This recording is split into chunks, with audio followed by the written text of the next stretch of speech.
let's get into it. It's crime o'clock, yeah, feel that sound. Typically unique when the truth comes out. Tick-tock, won't stop, let the facts talk. Pull up real close, yeah, it's crime o'clock.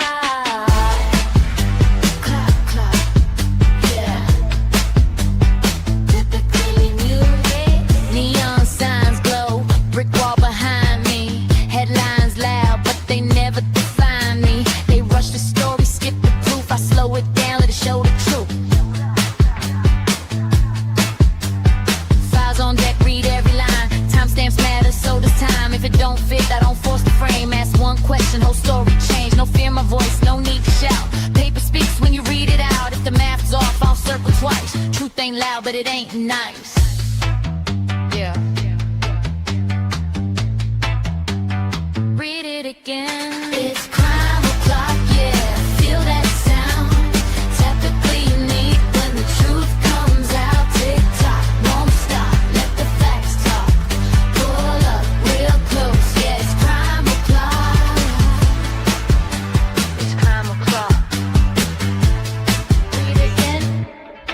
They sell a narrative if I sell receipts. Courtroom quiet but the pages speak. Word for word, no added spin. Let it stand, yeah, let that sink in. Screenshot save, timeline's tight. Missing pieces keep me up at night. If they say alleged, I say why. If they say case closed, I say try. No rush here, we do it right. Truth don't bend for the likes of hype. If you came for noise, you're in the wrong spot. This is evidence, this is crime o'clock. Clock, clock, clock. Stay with me. This isn't background noise. This is pattern recognition. This is documents. This is crime o'clock. It's crime o'clock, yeah. Feel that sound. Typically unique when the truth comes out. Tick tock, won't stop. Let the facts talk. Say it with me now. Crime o'clock. It's crime o'clock. Typically unique. It's crime o'clock. Yeah. If you're here, you're early. If you're listening, you're paying attention. Show starts now.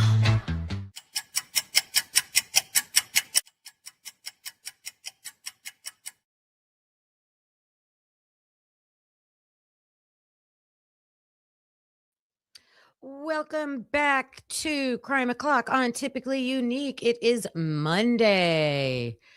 We are going to get into this episode today. How's everybody doing? I gifted 5 memberships right out the gate. Maybe I should have waited a little bit longer. I like to have people in here. So I think it goes in and randomly picks people. So they'll find out later that they got a membership. But welcome to everybody that, if you're listening on replay, check your email. It'll tell you if you received a membership. So happy Monday, Membership Monday. Jenna, you're having a rainy Monday. Oh my gosh, it downpoured here so bad yesterday. I hadn't seen it rain like that in a long, long, long time. Carlos wasn't home. He was like out of town about 30 minutes away. I'm like, do not drive home right now. It was really bad, but it didn't last long. So it was in and out. So your daughter graduates kindergarten today. Aw, bring tissue. Bring tissue, G Bean. I miss those days. Take lots of pictures. Flood watches. Yeah, we had that too. So good morning, Jenna and G Bean. Astastic. Hello. Happy Monday. Hey, Molly. Arya Stark. I cannot believe they made you pay for 2 tires. We popped one and they just put one on. I made sure they balanced all of them, but that was about it. Good morning, Becca. Hi, Christina. Blue-eyed butterfly. Hello. All right. So I'm on one today about Cy Ray. Like, I'm not sure how to feel. I got all riled up last night. Like, more than riled up. Like, I was mad. Let me know in the chat if you ordered Cyray's new book. I went to look at that new book this morning, and the free, yeah, G Bean, that's what I'm talking about. So the preview of the book is still up on the website. I pinned it in my community post. Now, I might be wrong, but I think there's more pages than there were before, because I pulled it up way back when it first came out, and we kind of had the beginning of the book, like the first 20 pages or so. But now there are random pages all the way through the book, and many of them are Brian Koberger pages. And I know I didn't see them before. So I read through them kind of randomly because like I started from the back and worked my way back towards the front as I was reading them. I feel like there's only one person so far that has come out of these experts and people that are writing books that has been guns blazing and speaking seemingly openly is Brent Turvey. To me, like, whether we can't, well, I guess a lot of things he has said we have found lately in unredacted documents. So we seem to be verifying what he's saying, but he's the only one, in my opinion, that is like no holds barred and saying what he wants to say. All right. Everyone else seems to maybe have a role, but they're holding back, putting it mildly. There's a lot of vagueness, and it is frustrating to me. I think the book's like $95. And I said I wasn't going to spend $95 just for one chapter of a book, because you can see the table of contents. However, now that I've seen these previewed pages, it does seem like he brings up the Koberger case throughout the book.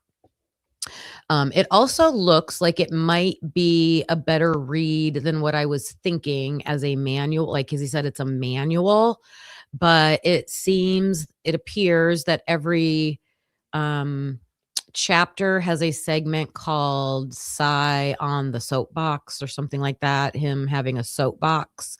And so there's a little segment I think it's every chapter that he just speaks in first person, is speaking himself and making a point. Because in the preview, there's something about Brian Koberger on page 12. There's something about Brian Koberger in the hundreds, the 300s. So what I took away from the preview pages that I read, let me back up for a second before I get into that. Let me back up a second. So the book is out. It was released on the 1st, right? So that's why I want to know if anybody in the chat has received it. Let me know. I'm curious if people have received it. It's June 15th today. Is that the date? It's June 15th. Why hasn't anybody spilled anything about the contents of that last chapter? Why aren't we hearing anything about it? Like, I want to know, does he say 100% Brian Koberger didn't go to Wawa Park? Does he say, I got all the data I needed and I could not prove that Brian Koberger was anywhere else? He was at that house at that time and he committed the crimes. I mean, what does he say? What does he say?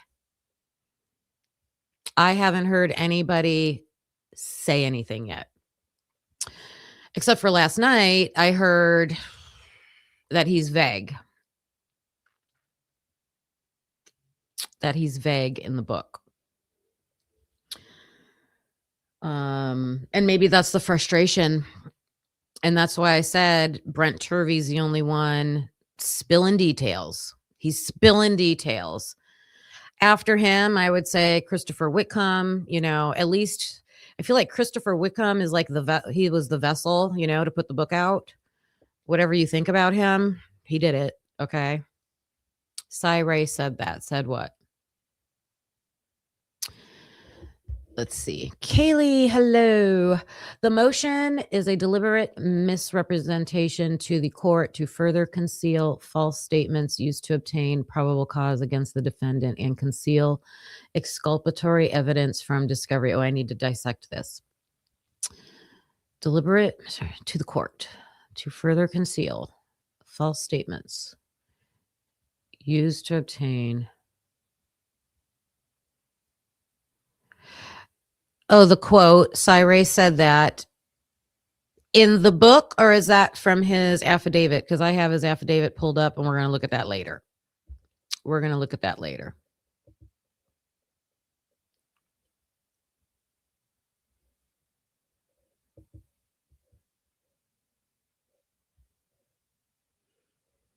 Jenna, do you have the book?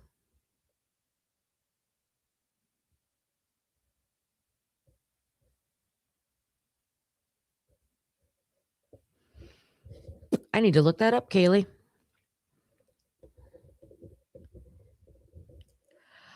Ray is not, the attorney has to put in a motion in limine. So it was his support for that. Do you have the document or the document number or the official title of it? Motion in limine number what or whatever that is. I would love to look at that.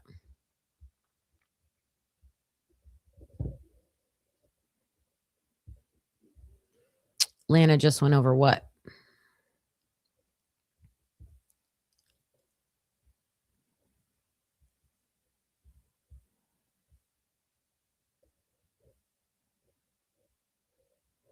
Oh, she just went over his declaration in support.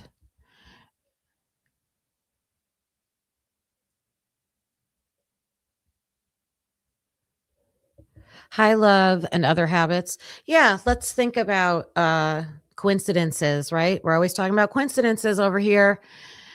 Don't you find it interesting that around the same time Whitcomb's book was published, Anne has a conference, Turvey wrote an article and argued with Anne, creating a scene, and Cy released a manual. Yep, everybody's like, we're going to do it right now. Is that seizing an opportunity? Is that distraction? Is it we have a time limit? We need to make a move now before time runs out? Like I can't figure out what it is. Kawanda's coming in with a gifted membership. Thank you so much, Kawanda. And let me see. Oh, those are my 5 that I did. Let's see. Raw Troyster got that membership. All right. Look at Carlos coming in with a $1.99 super sticker. I don't see anything. 2 likes.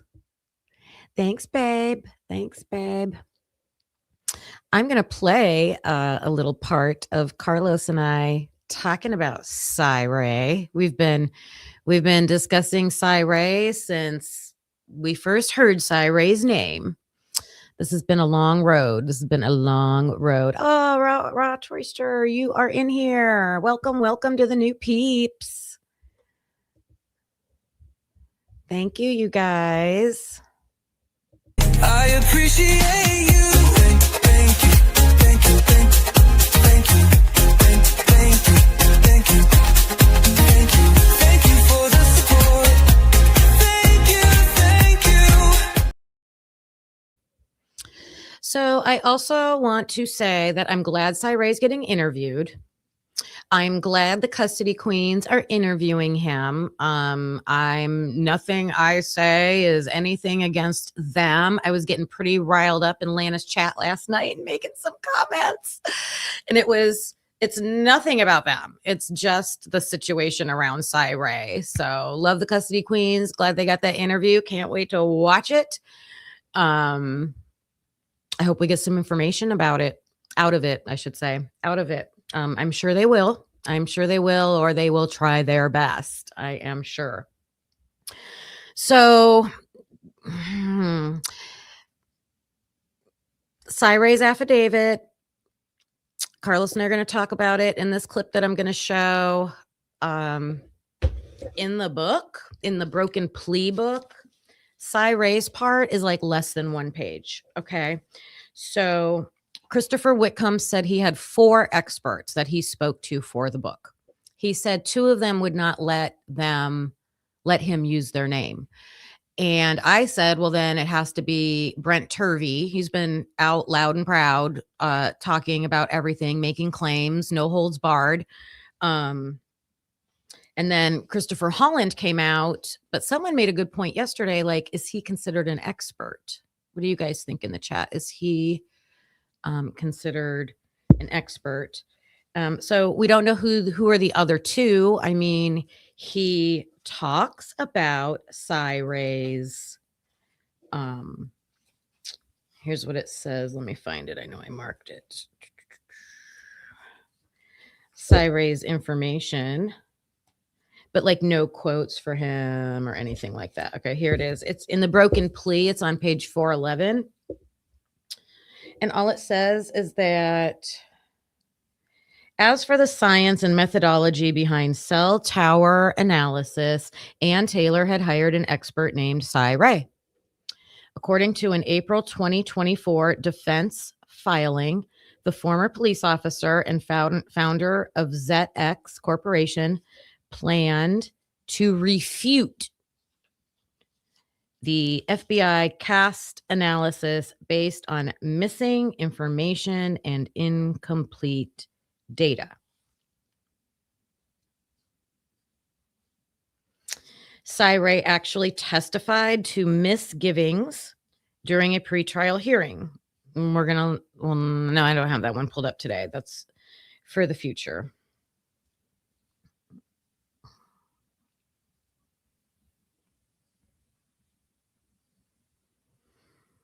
So just in a nutshell, here is what Cy Ray had said at that time. He said, because of piecemealing of the data. So he's saying he was on the stand in, what was the date I just said?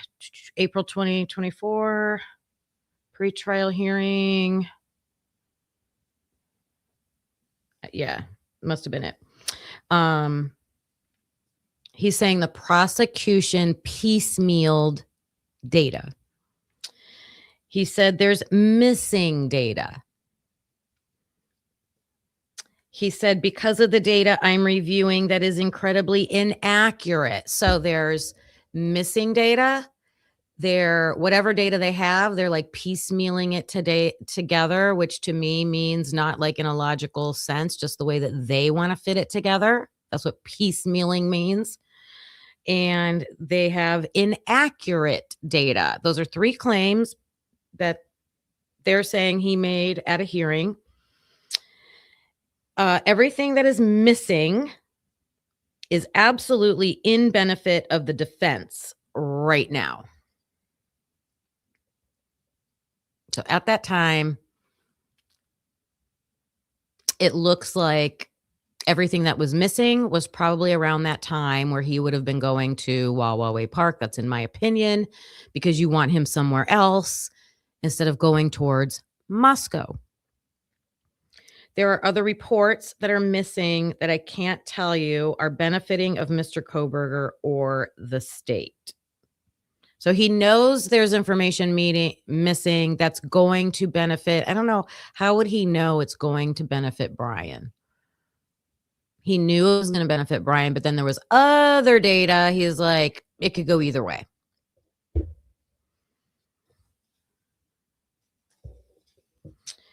So then the part about Cy Ray ends with, although Ray has remained outspoken about what he perceives to be flaws in the FBI's methodology. He's talking about the FBI. He's not talking about Maori. He's not talking about Maori's work. He's talking about the FBI's work.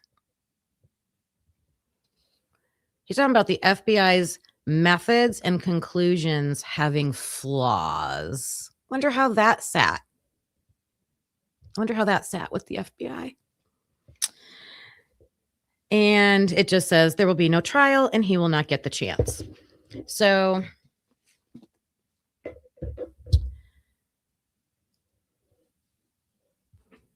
that's one of the points that I picked up from the preview pages of his book. He made it clear, he makes a statement a few times, I believe, that he's not talking about guilt or innocence. He said, put that aside.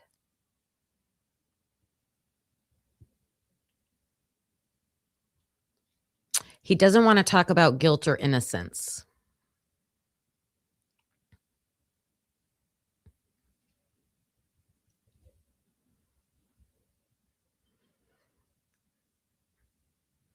If he is the one that has seen everything, if he's seen everything, shouldn't everything show you guilt or innocence? Or, and that's why I'm frustrated.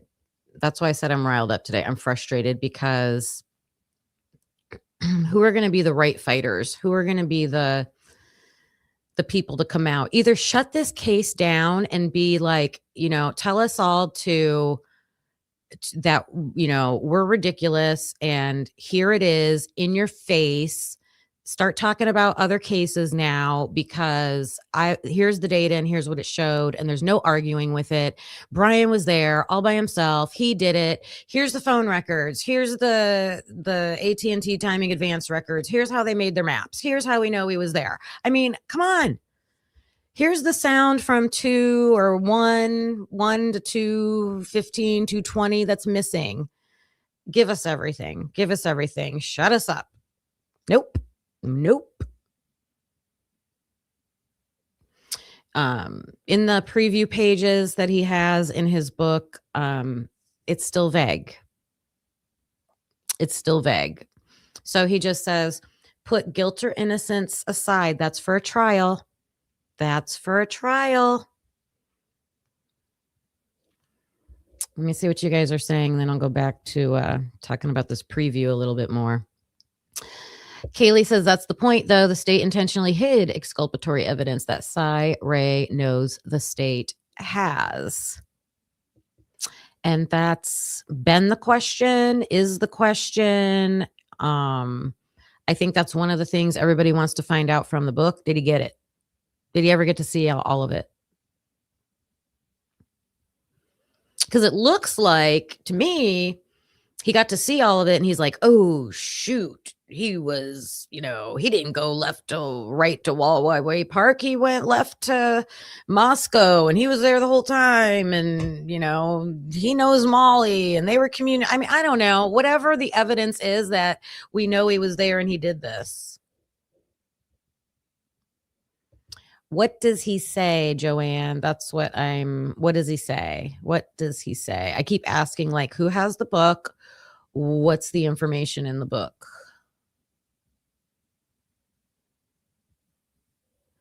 I agree with that, Joanne. He did make that statement. That statement was in the intro, the introduction of the preview of the book that we got to see. And I can't believe he made that statement. Like, when you're hired as an expert, I believe you're just supposed to be non-biased, right? And interpret. I don't know.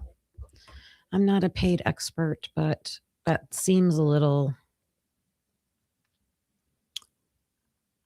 But even so, if you go in with that thought, like, oh, I think this guy did it. I think they got the right guy, but I'm gonna, why would you go with the defense then? But they hired you, so you would think he would definitely not be surprised if he's going to find guilty evidence, and he's probably going to be looking for that more. I don't know. And then I think he didn't see it. I'm frustrated with the vagueness.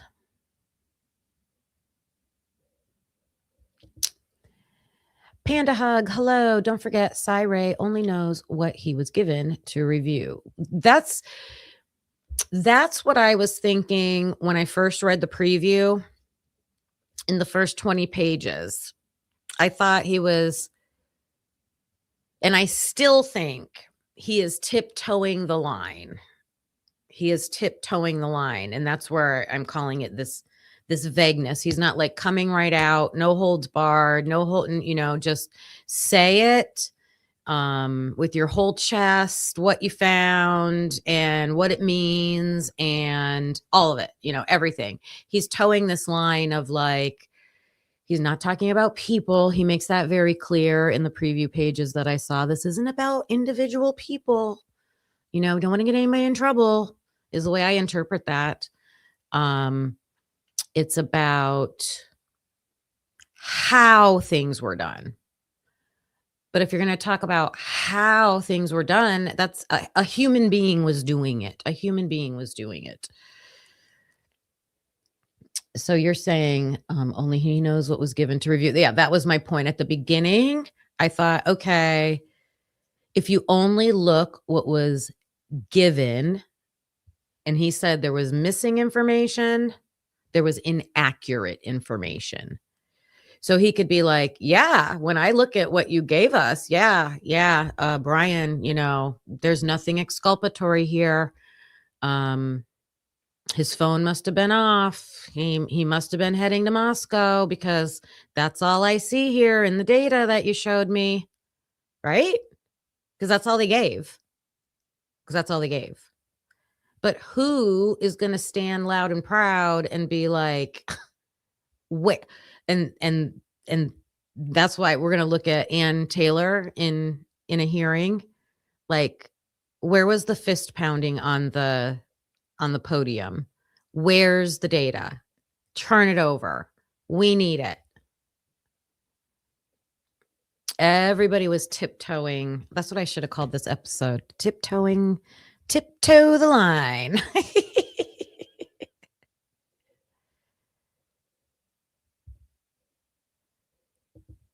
He wants to leave Dylan and Bethany alone. Oh, I did hear that one. I did hear that. Says they were in shock about to be the battle. Yeah. That's what she was saying last night. Yeah.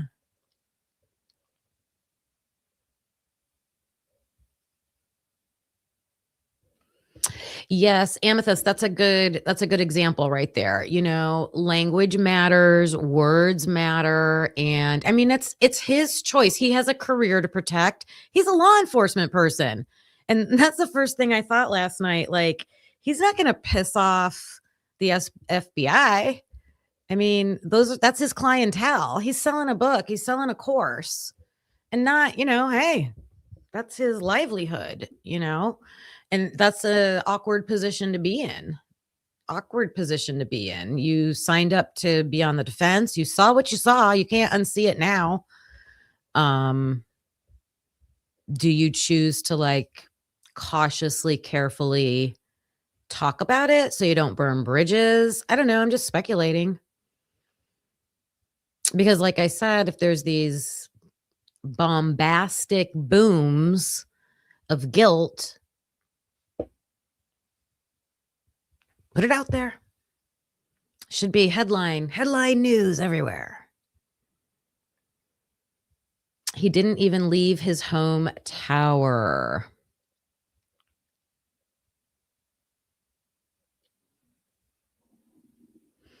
Yeah, Joanne, I listened to her last night. And again, I'm sure he has reasons. Like this, I'm not a I can be frustrated with a person talking about Cyray, but I'm not, I don't want to bash him. Like, he's a super intelligent man. He's been he's the entrepreneur and inventor of all this equipment and tools that they're able to use to catch the bad guys, right? I'm frustrated with the vagueness. I'm just frustrated with the vagueness. And I used to only have to direct it at the prosecution. But now it's been almost a full year since the plea deal, and no defense. Nobody from the defense is coming out to say, hey, he pled guilty. Here's the proof.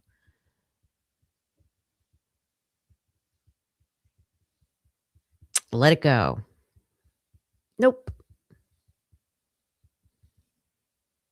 Nope. So that's how I'm feeling today. Oh, let me pick out some more of the points here. Let me look at this. I'm not going to share it because I'm sure about the legalities of that.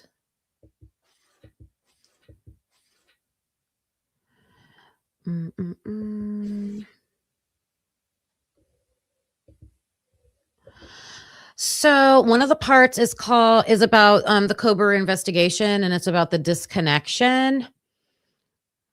And he says that the Koberger investigation had evidence. Says that point blank. It had evidence. What it lacked was the structure to govern what that evidence was allowed to mean. And so then he goes on to talk about, so this is, I think this is one of the points that creators are starting to, and everybody following this case is starting to pick up on. They don't want to talk about the people, like the exact people who made choices about what to do with data or what data to get or what data to turn over. They just want to say,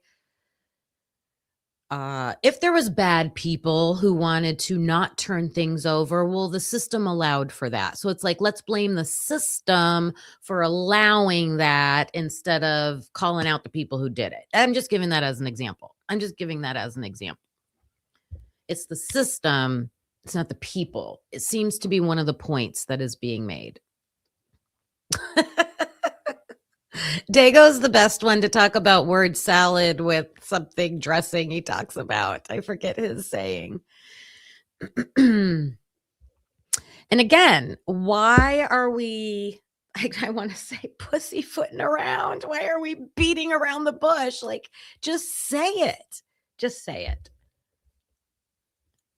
So because of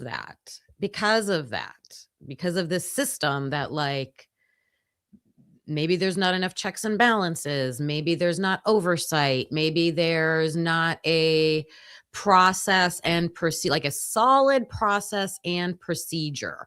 I'm so huge on processes and procedures. And when you don't have them, it allows mistakes. It really allows things to get overlooked because they're not put in a certain place where everybody knows where it's at. They're not easy to find. They're not organized. It's things like that when you don't have processes and procedures in place. Okay.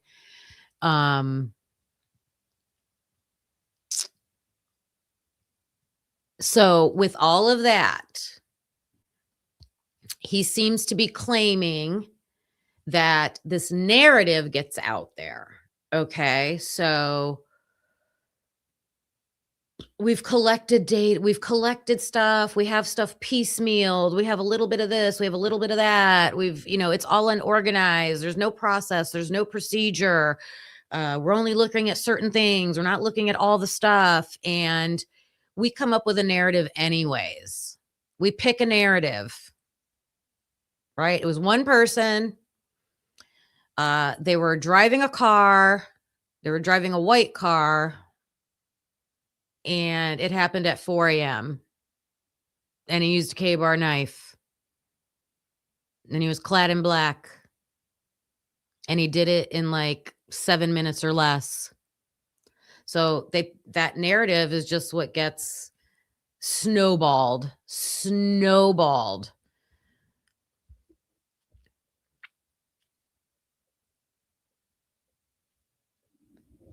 But my frustration is, instead of specifically calling out every single, okay, so if they didn't have a process and a procedure in place for how they collected the data, what did they do with the data? How can you have data missing? How can you have How can you have missing data or inaccurate data if you're following a process? If you're following a process, okay? And if there is no process, whose fault is that? Should somebody be accountable for that? I wouldn't want to be sitting in prison for the rest of my life just because they say, "Oh, well, we just didn't know what to do. We overlooked stuff."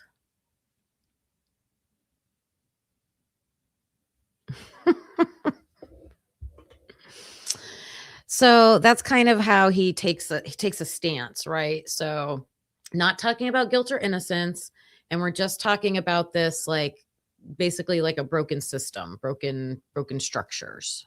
Okay. He does flat out say Brian Koberger can be the person who committed the murders, just because there's issues with things in the affidavit or things in the investigation doesn't mean he didn't do it. I understand that. So, but it also means he might not be, because nobody's proving that he is. I don't know. Oh my God. He said that from the get-go, the case appeared structurally strong. They had digital records coming in. They came in early. They had a ton of them. They had the cellular data. They had the vehicle movements. They had surveillance footage. They had location artifacts. I mean, they had everything. So then what does he say happens?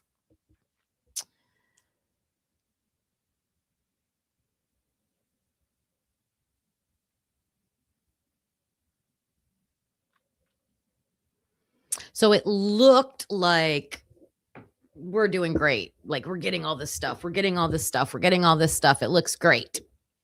And let me see how he interprets that. I can't make this text bigger for a second.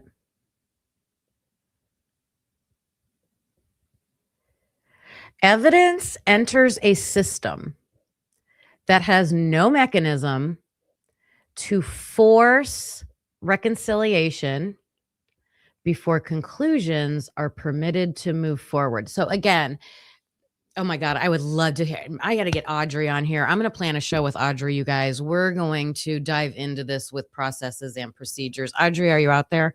I'm calling you, girl. He's saying, and they got the 1112 camera footage. They had all the Linda Lane cameras. They got all the businesses in town. They got the houses on, all the roads around the area. They did interviews, whether, we can judge the quality or quantity. I mean, the quality of the interviews, but they did. They had a lot of stuff.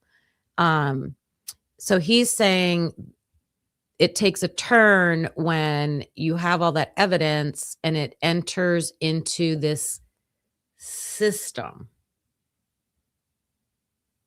that, in my words, is appearing not to have procedures, processes, oversight, checks and balances, ways to assure that, everybody's working under the same umbrella, things are being done accurately, correctly, ethically, all of that. It's the system, he says. And I think that's what people are getting frustrated with, because the system can be, in my opinion, this is my opinion speaking. I've worked in places that had amazing processes and procedures. And what that does is it allows everybody to work better together as a whole for the whole system. And I've worked in places that didn't have that. And then when that happens, it comes down to individuals. Are you an individual that's going to work in the manner of ensuring your procedures that you're following are the way they're supposed to be. And when you have people who aren't, then it messes up the whole, it's going to mess things up. That butterfly effect, right? The butterfly effect. Hi, Critic Rick. The system is created by people and is only as good as the people that created it. Yes, Raw Choister, but there are like, I come from the education world, and there's companies that have created, like, it's like a flow chart. I mean, it's not hard to create a flow chart. If you've ever used those things, like, I'll give you an example. Did you collect body cam footage? Yes or no? How about this? Are you going to interview somebody? Yes. Make sure you use your recording device. Okay, like a checklist of things you need to do. Did you record the interview? Yes. Okay. Label, and like, it'll tell you what to do on a flow chart, right? Things like that. And everybody follows the same thing, and then everything gets done the same way. Yeah. All right, what else does he say in here?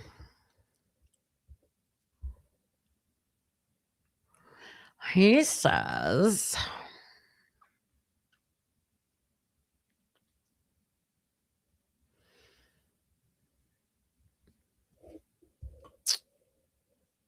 wait a minute. Give me 1 second. Very tiny print evidence.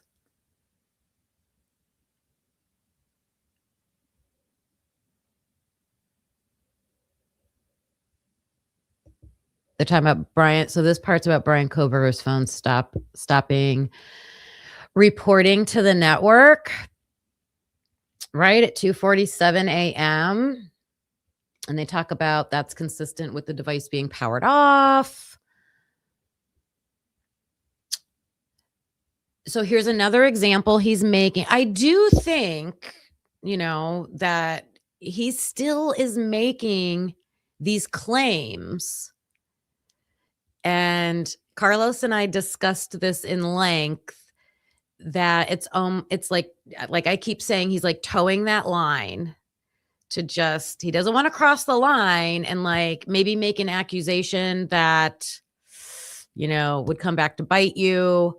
Don't want to burn a bridge.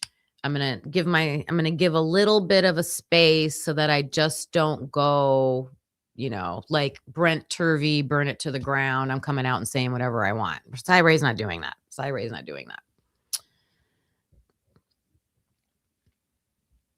So when someone makes the statement, and I think it was in Payne's affidavit. Is this Payne's affidavit? That he said, like, based on my experience or knowledge or something, that it's consistent with the phone being off. Making a statement like that, and these statements are all over this case. It's consistent with a phone being off, based on my experience and my knowledge. That's consistent with a phone being off. And then what he's saying, what Cyray is saying in this part of the book, is that a statement like that becomes foundational. Now that's the talking point. And spread it far and wide. All the news stations, Dateline, 2020, every book, Patterson,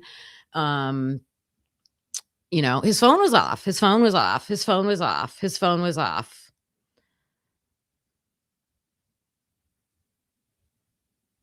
But we never see any proof. We never saw anything about his phone to show it's off. So I'm glad Cyray is making those points.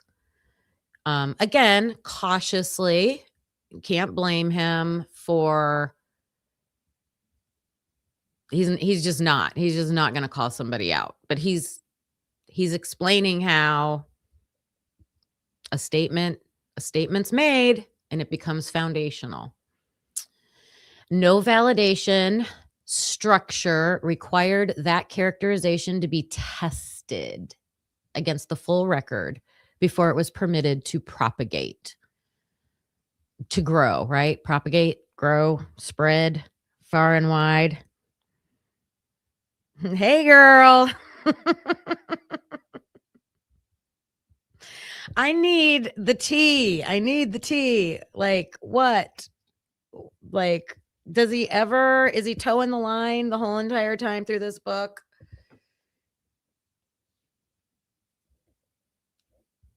Like, if he's going to say, hey, I saw everything, and Brian never went to Wawaway Park. He was, he was driving that white car and it's him on the camera and his phone's pinging and he's at that house. And I mean, what does he say? Does he say that? Can he just tell us to shut up and Brian was there and Brian's the one that did it?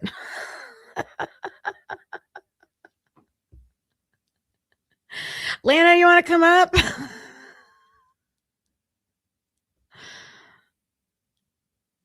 Okay, that's what I thought, Lana. That's what I thought. And the way I'm explaining it is like, will you hear me? There's tidbits. He's just, I said towing the line, right? Like walking that like professional line, I get it. I mean, I don't know. You had me so fired up last night. Oh my God.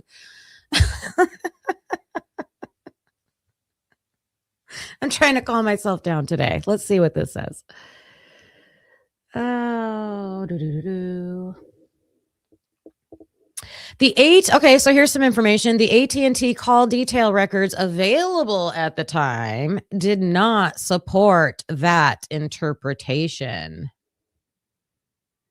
What, the interpretation that his phone was off? He's tiptoeing through the tulips. So they made a claim that I feel they've done a lot with every important piece of evidence in this case. I think this is a good description of that. They get evidence. They don't put it through a solid process or procedure. They come up with some narrative statement and they run with it and it gets spread far and wide. You know why I keep saying spread far and wide. And then perhaps somewhere down the road, eventually, like right before the plea deal, the defense gets dumped on with all the data finally. And there's a statement right here. The AT&T call detail records available at the time. Well, he does say at the time. See, there's always these little clarifiers at the time. So at the time means it could change later. So I kind of have an out. So at the time, it did not support that interpretation. Those records show a connection event at 2:47. Well, I remember Ann Taylor talking about that, right? The 7 minutes. 7 minutes matters.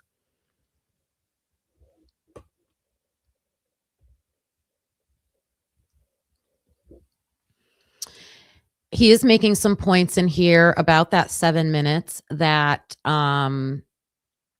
the the defense, whether the defense was held back by the judge, by the court proceedings, by the lack of discovery to be able to like verify what they thought was out there, something held them back.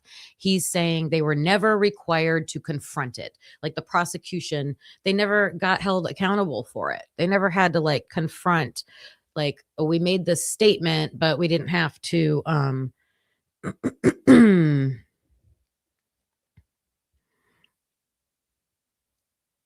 we didn't have to verify it.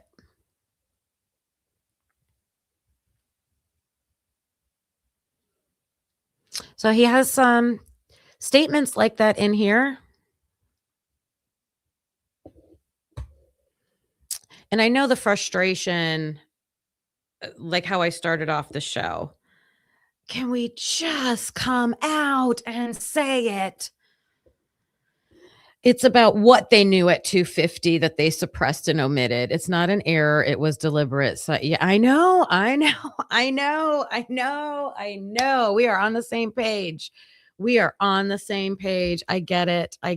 And you either you want to be a right fighter and out for justice,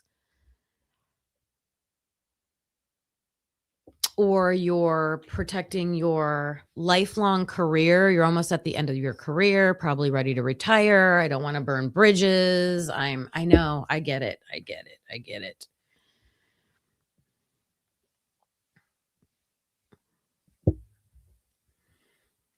So I'm going to look at the positive side of this. As frustrating as it is, we're gonna rant and rave about it, but let's look at the positive side. He is, at least from what I see here, I only have the free preview. From what I see here in these parts, he's at least pointing us at the places where there wasn't, how did he say it? Where they weren't forced to confront it, was the way he said it. The prosecution wasn't forced to confront it. To me, that means they didn't have to show their work. They didn't have to verify what they did. Nobody called them to the carpet. They were just allowed to say and do what they wanted. I don't think he's flipping Curious Minds. I don't think he's flipping, unless Lana says he did in the book. I just think he's not, like I said, he's not coming out like Brent Turvey, gloves on, just spitting facts and saying what he wants, calling Ann Taylor out. Ooh, all right, girl. Let me see. Let me pull this up on the screen. Where's my live? There it is. Thank you for that. Thank you so much. So Lana's going to break down every chapter like I did with Patterson's book. Humans don't get passes when they lie on purpose. I know. Sorry, I'm not endorsing that garbage so I can get his methods used in textbooks. I get it. I get it.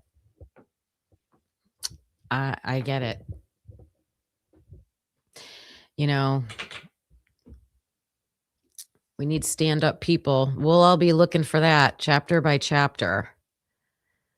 I was happy to see it looks like, I thought he only was going to talk about the Koberger case at the end of the book, and it looks like maybe he brings it up throughout the book. Is that true?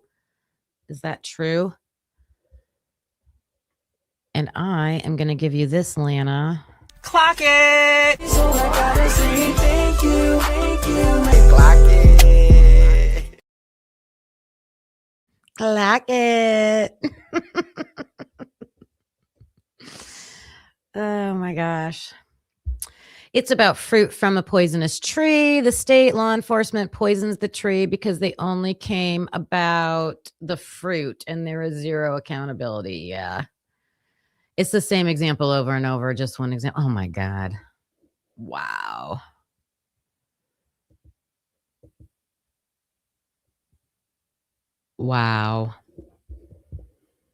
I can't. Why is everything a secret? Why? That's why I can't. Oh my God. Why? Let's just use logical sense. This is what I keep saying. Like, if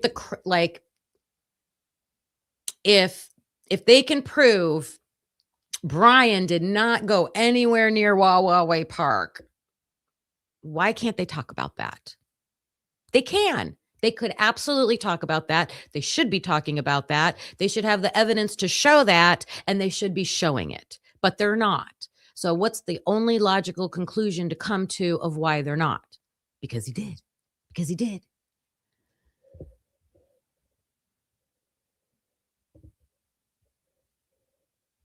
They weren't given the entire discovery.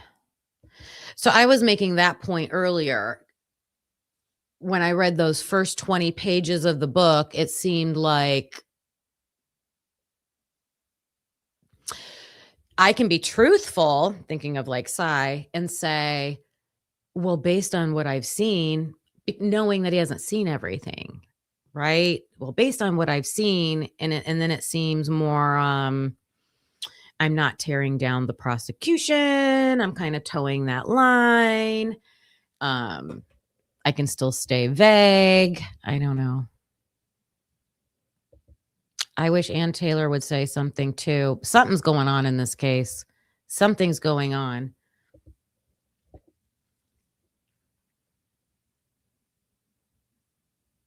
Uh-oh. Be on the lookout for that. Be on the lookout for that. You know we're going to be taking notes. I'll be taking notes. Oh, what was the other example? Like, oh, the DNA. Like Carlos and I were talking about the DNA.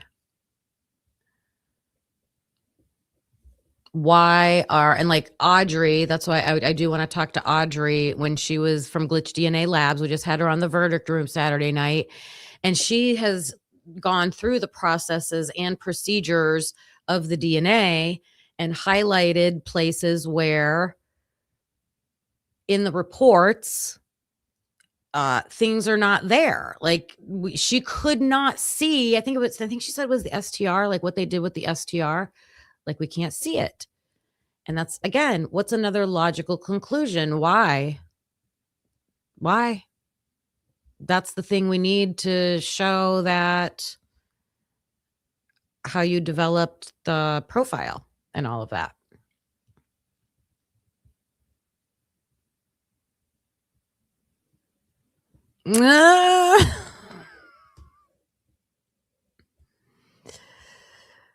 We do all have the same viewers and communities. Viewers won't like what he has to say. Piss us off is what I say. Can someone just say it? Like, just say it. Why do we have to have hidden footage, audio? Like, oh, you can't hear the audio from, 1 o'clock to 2:30. You can't hear that. Why not? You're hiding stuff. Why can't we hear what Josie has to say? Why is Josie's whole entire interview redacted? Why can't we hear from Maisie Chapin and Hunter Chapin to hear what happened that night? Why can't Cy come out and say, I followed Brian's route. I know exactly where Brian went that night. I tracked his whole night, and I'm going to show you what he did. Why can't we see that?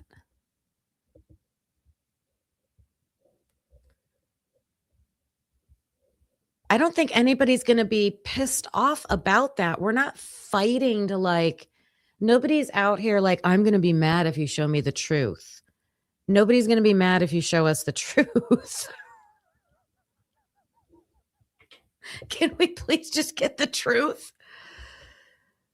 And I think I know somebody that might be in my ear that might say, well, they are showing you the truth. You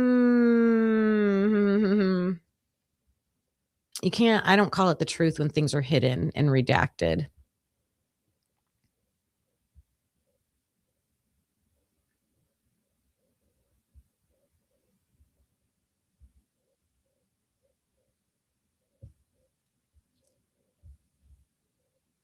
Yeah, keep that. That's so logical.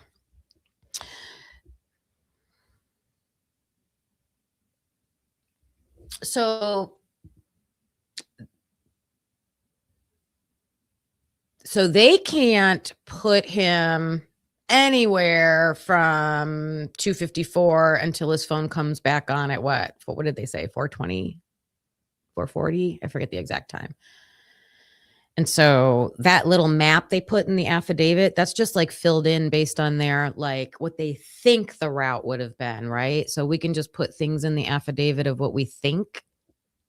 What we think.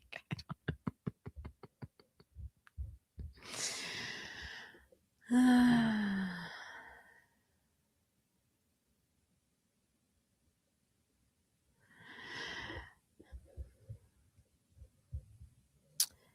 can prove.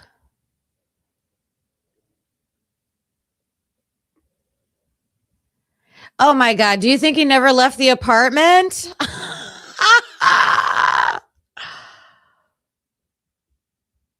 That would be crazy. That would be crazy.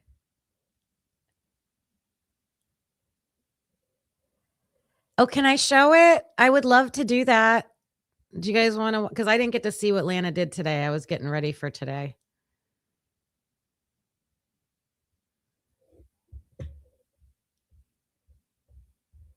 I appreciate you so much. I know, Sweet Pea. I know. I know. If I do, usually when I do use other people's things, I like use clips, talk about, I don't want to show their whole thing because I want them to get their views and everything.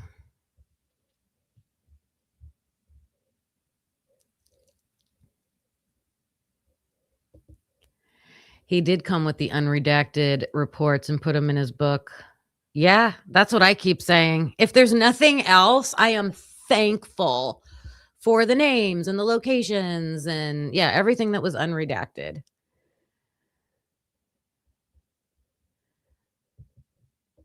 Yep, me too. All right, let me get that.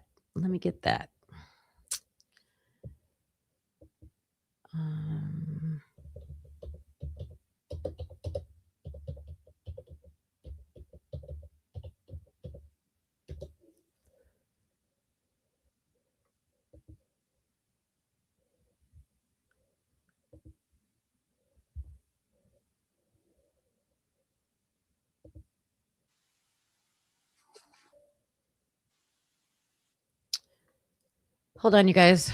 I got it. I just got to share it up here. I'm going to get all riled up again, aren't I?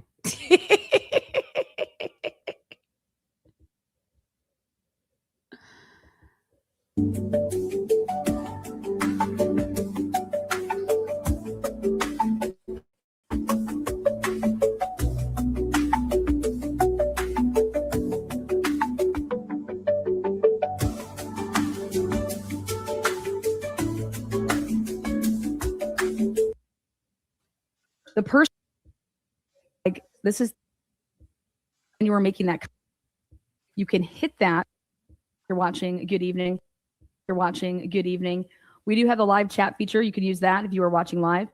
However, if you watch this on replay, you have the option to thumbs up the video, thumbs down the video, and actually make a comment. I want to hear what you have to say and at what point in the video you have to say it. There is the option that when you're writing in the comments, you're going to see this little, I don't know, battery looking thing kind of pop up. You can hit that while you're going to be typing in your little comment, and it will timestamp where you were. Yeah, you guys, I never knew about those timestamps, and I started using those. It really helps, like the creator, especially because sometimes people leave comments later, which we appreciate, totally appreciate. But we don't understand the context of what you're referring to. And so if you hit that little, you'll see it, you'll notice it now when you go to leave a comment. And when you click that, it'll like mark the time in the video you're talking about. It's so helpful. Yeah, that's true. 2024. 2024. Oh, this is awesome. This is Cy on the stand. Okay. I had planned to show Maori on the stand because I wanted to look at, his little shenanigans and what they said they had and everything like that. But this is great. I already took the stand. Now, this is just very simple to understand. It's very simple.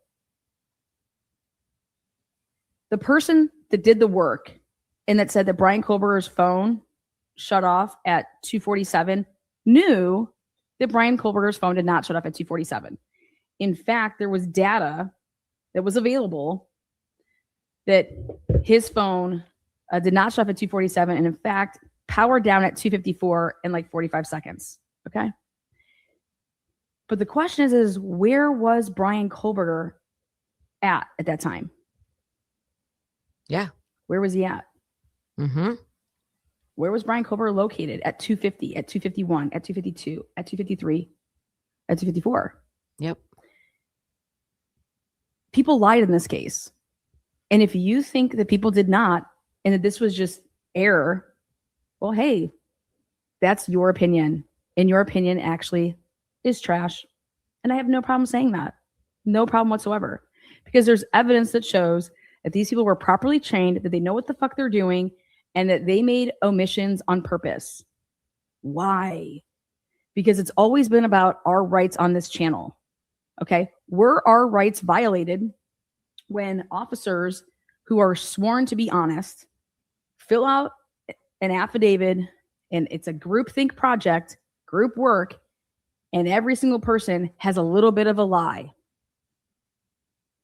Because you're doing what? You're supplying that to a magistrate for them to do what? Sign off on, so you can get what? Material that's protected without a search warrant, without a subpoena. So there's officers who are taking oaths to uphold oaths and who are lying under oath.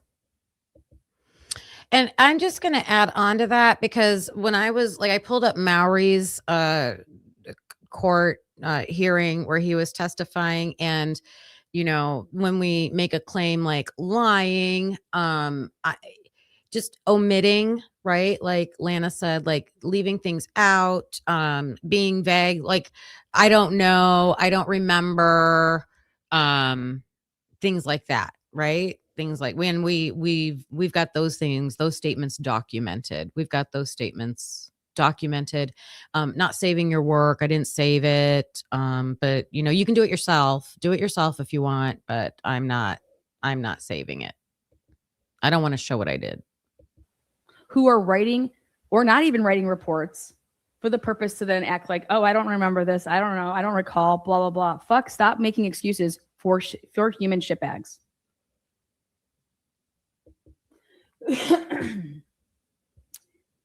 Brian, in the affidavit that we've all come to.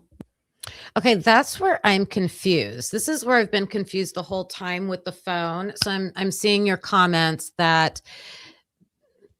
So sometimes I hear people say, well, yeah, the phone, like agreeing with the prosecution, the phone was shut off. But then I hear, you know, the same people say, or I'm lost when there's the statement, but they knew his phone didn't shut off. So it was off, but it wasn't off. And then how can you have data points after that time? Now, I think they could find, even if they didn't have his phone, if he left his apartment and he's in his car, they should have his car on camera somewhere. His car, not the other white cars with the fog lights or whatever. We have no proof it would shut off. Well, my understanding was that there were three ways. My understanding was that there were three ways that a phone would not be connected to a network. It's shut off. It's out of range. Oh, what was the other one? Airplane mode or something? I don't know. It was something. Hey, Jason. And I want to see someone say, how do you know which one it was? How do you know which one it was? I don't know. I'm going to keep listening to Lana. Know like the back of our hands. There is a statement that is said in this affidavit where it says that Brian Kober, prior to leaving his house, that he was on cell towers, that, hey, he's at home. It's consistent with being at home. Tinfoil. Well, guess what? Brian Kober, basically, if they wouldn't have omitted the 250 and some timestamp, there's actually evidence that Brian Kober is back on the original tower that he was on when investigators claim that At approximately 2:57 a.m., the 845 phone utilized cellular resources that provided coverage southeast of the Kohlberger residence, consistent with the 845 phone leaving the Kohlberger residence. Mhm. Well, if you would have continued on and actually didn't lie, what would have happened is that you would have been saying, yep, leaving, but then it goes back on the same tower. So you, in fact, knew that the phone wasn't moving towards Moscow. There's evidence there after 2:47 that the phone is going back to where it came from. Oof. So when it says, this is consistent with the movement of the White Elantra, is the next sentence. That's a lie. That's the lie. That's those narratives. This isn't human. This isn't a mistake. This isn't some system can fix this. These are humans who were sworn in as officers to uphold the law by being honest and having remarkable character. This isn't that. Again, at approximately 2:47 a.m., the 8458 phone utilized cellular resources that provided coverage southeast of the Kohlberger residence, consistent with the 845 phone leaving the Kohlberger residence and traveling south through Pullman. This is consistent with the movement of the White Elantra. That's how you're getting. That's how this probable cause affidavit was. That's how they got it. That's how they got the material, by this fucking lie. At approximately 2:47 a.m., the 8458 phone stops reporting to the network. Lie. Which is consistent with either the phone being in an area without cellular coverage, the connection to the network is disabled, such as putting the phone in airplane mode, or that the phone is turned off. They didn't need to guess. They knew. But they knew that the phone did not turn off at 2:47. So why would we make excuses and say that a system, if we have a different system in place, that this won't happen? The fuck it won't. Yes, it will, because it's a human. This human garbage piece of shit motherfucker who filled out this fucking piece of paper is trash. Everybody who was involved in this piece of paper is trash. Why aren't we calling spade spade?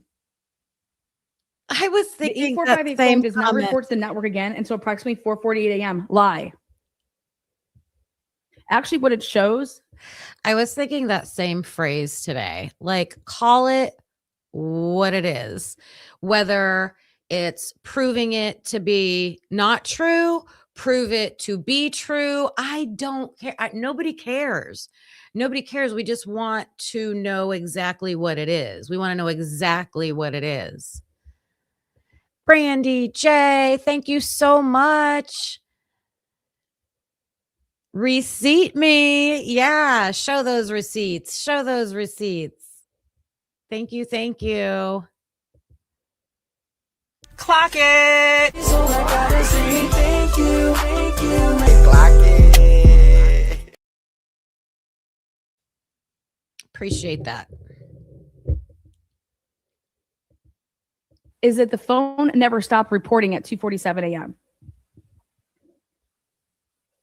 The phone continues to make handoffs. The phone, though, goes back. And so not only do they lie about the directional that the car was traveling, the car didn't go right. The car went left. The car didn't go straight. It went backwards, like north, south, east. They knew the lie. Yep. Brian Kohlberger's device goes back to the same tower that it came from. And that's an omission at the 250 and some change mark. There you go. Welcome, new member. Then basically what the evidence shows is that Brian Kohlberger is at home at 2:54 when that phone was turned off, because it's consistent with being on the same cell tower that his phone is registered to when he's at home. So that's what you would have to write. My mind is blown over that one. I never even thought I have been trained this whole time. Like Brian's in his car driving around. Brian, if he was home, oh my God. Although I'm sure she'll get to it with the car pulling up to the light, because we have like those different video clip footage of the car pulling up to the light, but I don't know the time of that. So, or she's saying going back to the house. I have to listen to things a couple times, you guys. I'm sorry.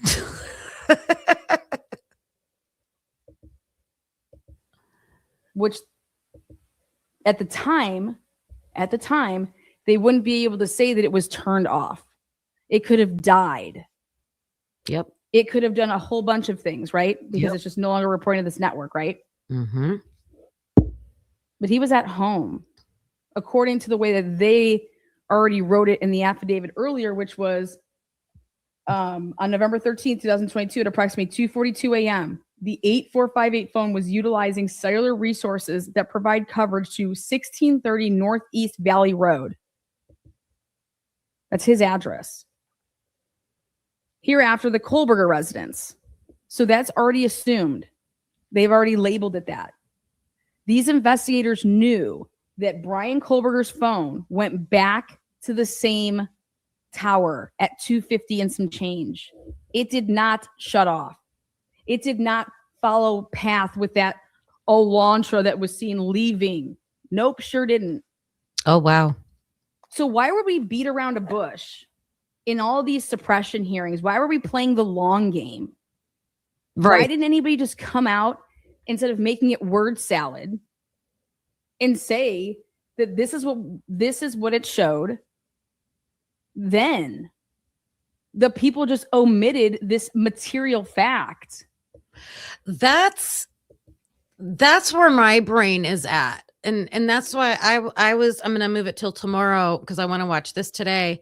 When Ann Taylor is at these hearings, she was arguing, like I said this to Carlos just this morning, like she's arguing things that should have been way down the priority list. I'll just say it that way. Like the number one priority would be get the material. The number two priority would be like, if it's wrong, you're arguing that, girl. You should be arguing that. You shouldn't be arguing what was your training. Would you want to, like, I'm going to get you on the stand and I'm going to talk about your training, but I have data that shows you absolutely read a report wrong, or you created a report wrong, or I'm just, hypothesizing here. Yeah, I'm on the same page as that. That's what you do, right?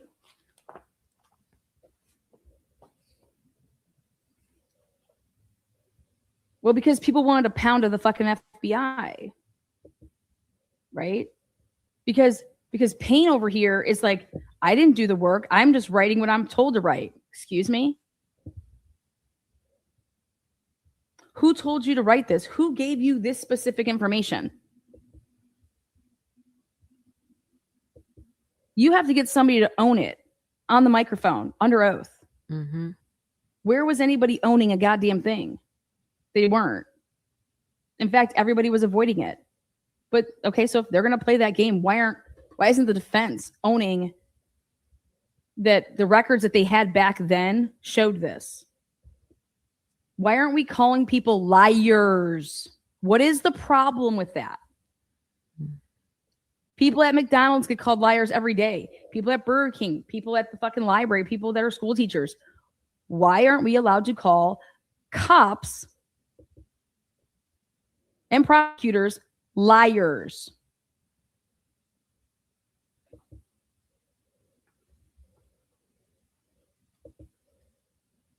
These aren't.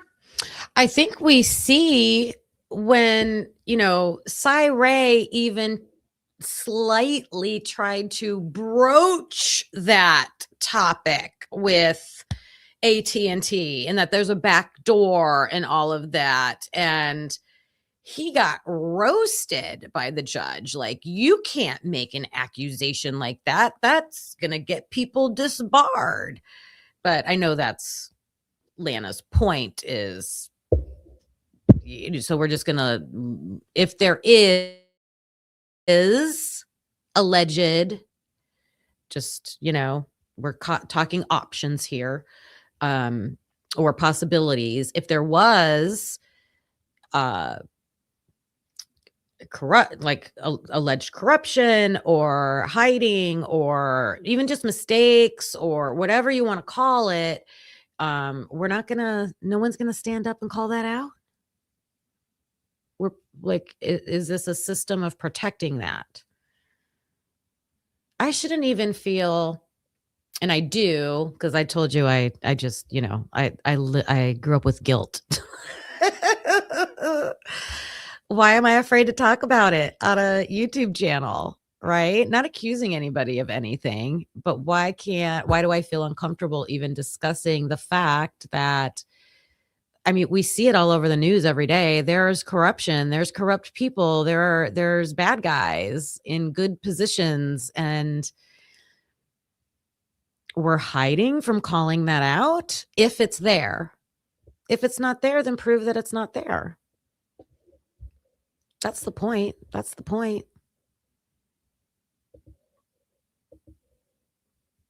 Errors.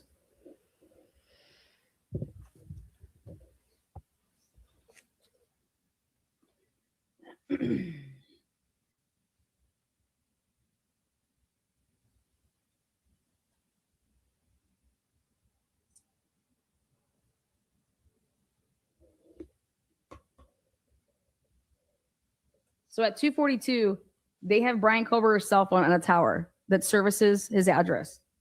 At 247, they're saying Brian Kober's cell phone.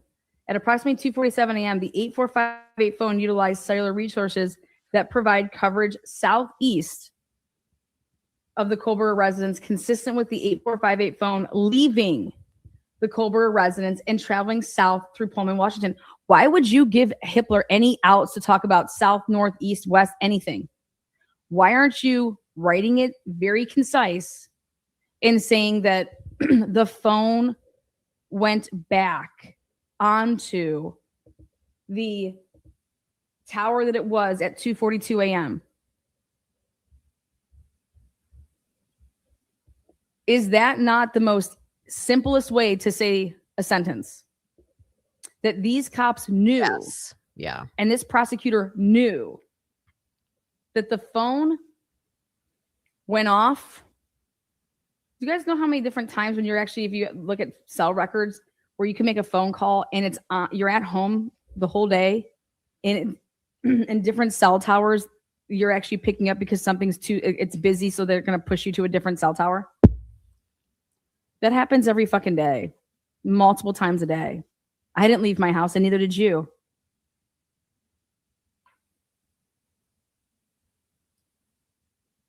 And then guess what?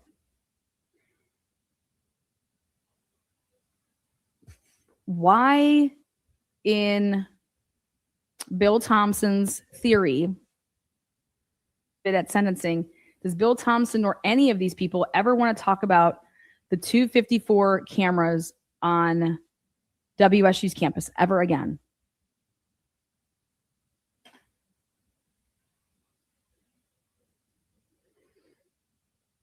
Brian Kober's movements with his cell phone is consistent with him going back on his home tower. Back on his home tower. Not going to Hawaii Park, okay? Not with leaving Moscow. So why are we beating around a bush? Like, why are we, hey, the evidence that they used to obtain a search warrant in this case, they knew that there was more material after 2:47 a.m., and that material put him back on his home fucking tower,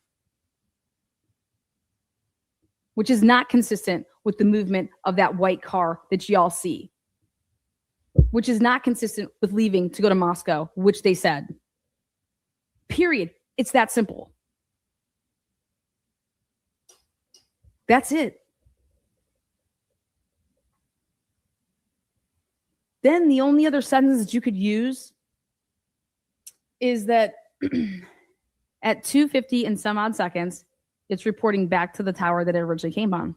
And then at 2:54 and some odd seconds, right? That's when it no longer reports. And what Cyree wants us all to know is that is what is consistent with actually him shutting off his phone at his house before he left. And I said, there's no evidence of that. There's evidence that he shut it off, but at the time when that was written up, you don't have the cell bright. And that's a big part of what he wants to skip over. And I'm not going to let it happen. The cell bright was not known until after the arrest of Brian Kober, and they downloaded his phone. And then the cell bright material from Brian Kober's phone is saying that the cell bright is telling us that the phone was manually powered off. It didn't die based off of battery. Somebody pressed the button. Okay. But guess when you don't get to know that? Oh, I didn't know that. I did not know that. Okay. Cellbrite. I cannot keep up on every single. To me, like the thing I've looked at the least is in this case is the cars.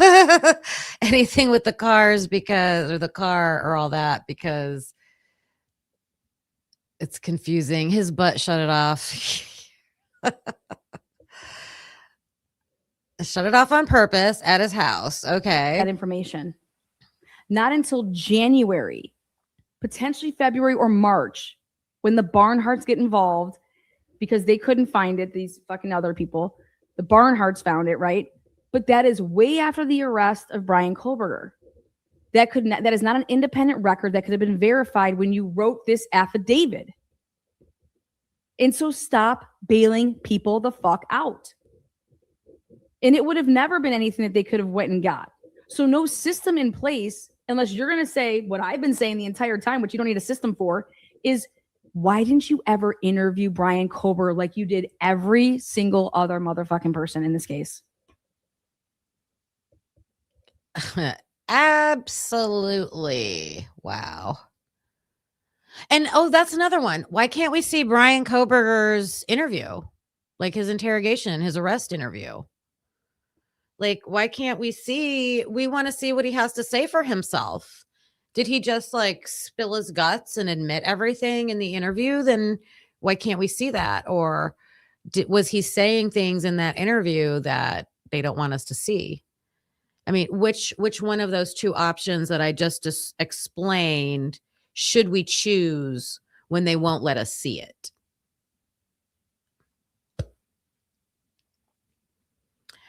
Yeah, absolutely. It's why would you hide something that would make him look guilty? Why would you hide something that shows excellent police work? You can say that in every single thing about this case: the car, the phones, the interviews, the DNA, everything. Why would you hide excellent work? Why would you hide work that shows he's guilty?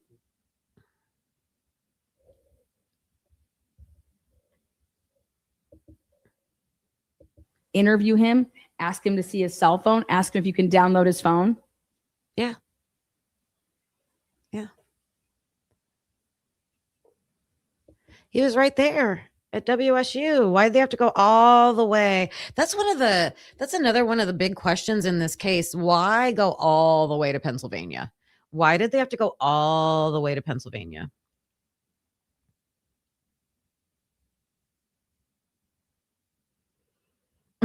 Jen. Hi, Jen.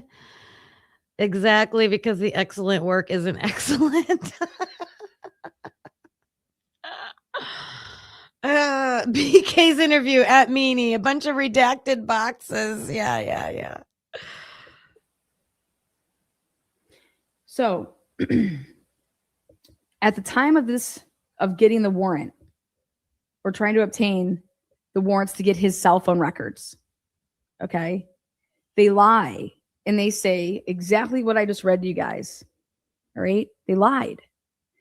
Then when they actually arrest him off of all this crap that they knew that they lied about in order to get an arrest warrant, okay, he was not moving towards Moscow. And I don't know why you would ever let Hitler say those words.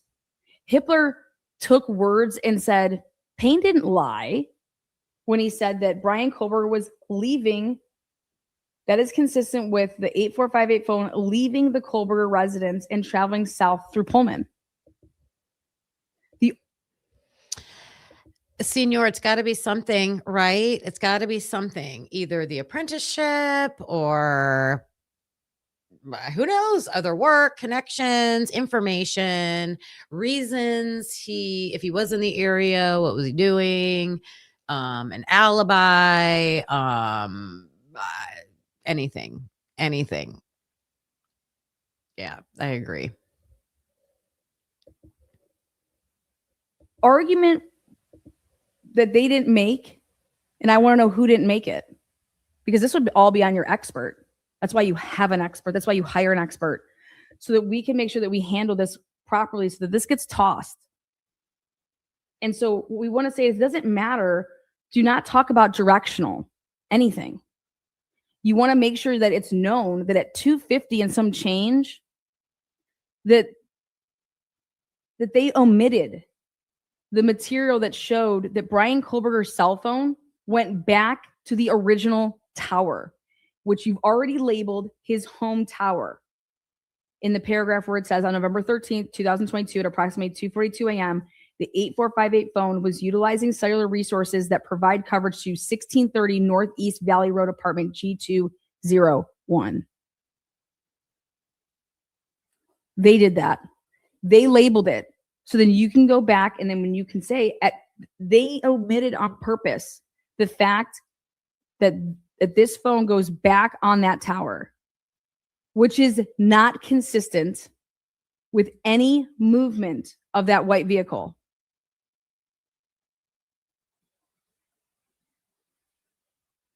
This wasn't about direction. Talk about towers. They made it about direction when they want to write this. You don't make it about that. Why would you?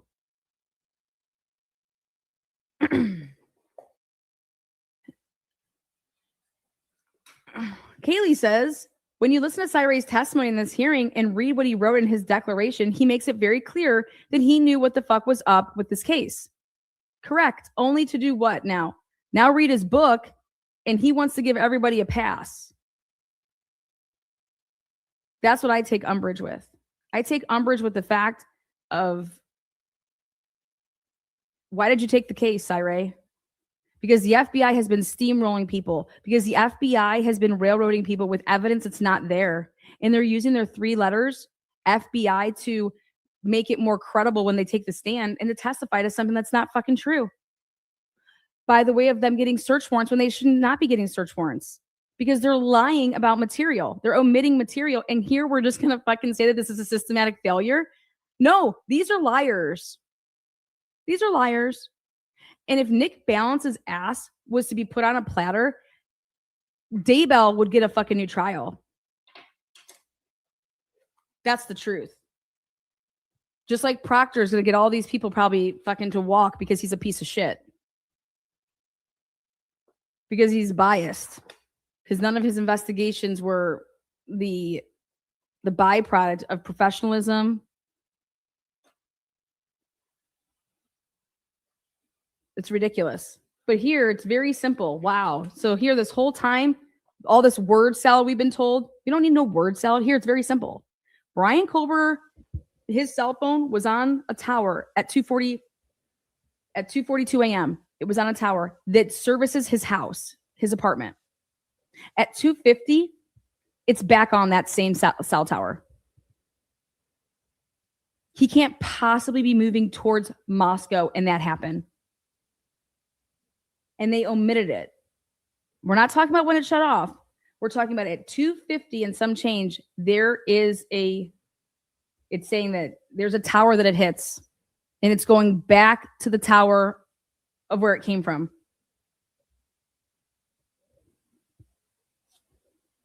And why does any of this matter?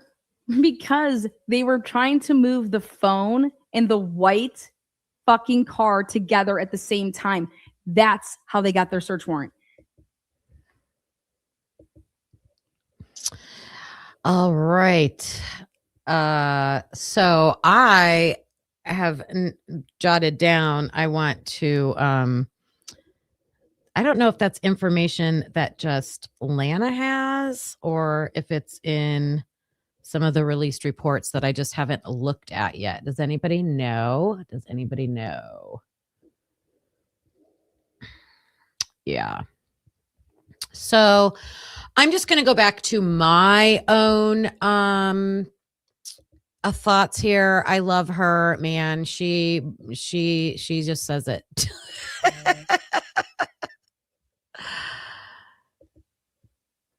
She just says it. She's very I mean, she knows her stuff, and she's got these towers in this tower information she's looking at. So I'm just gonna say what I've been saying this whole time is just show us, just where's all the data, all the towers, where'd he go, where was he, how we know, prove it, just prove it.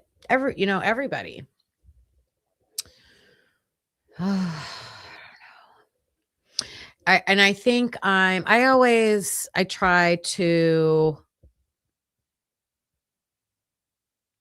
want to give my opinion. I'm just cautious on here.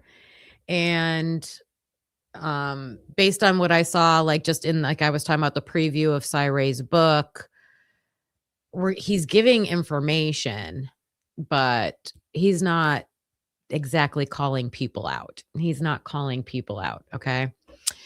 So I wanted to go to, I'm thinking about Ann Taylor in this thing too. Ann Taylor.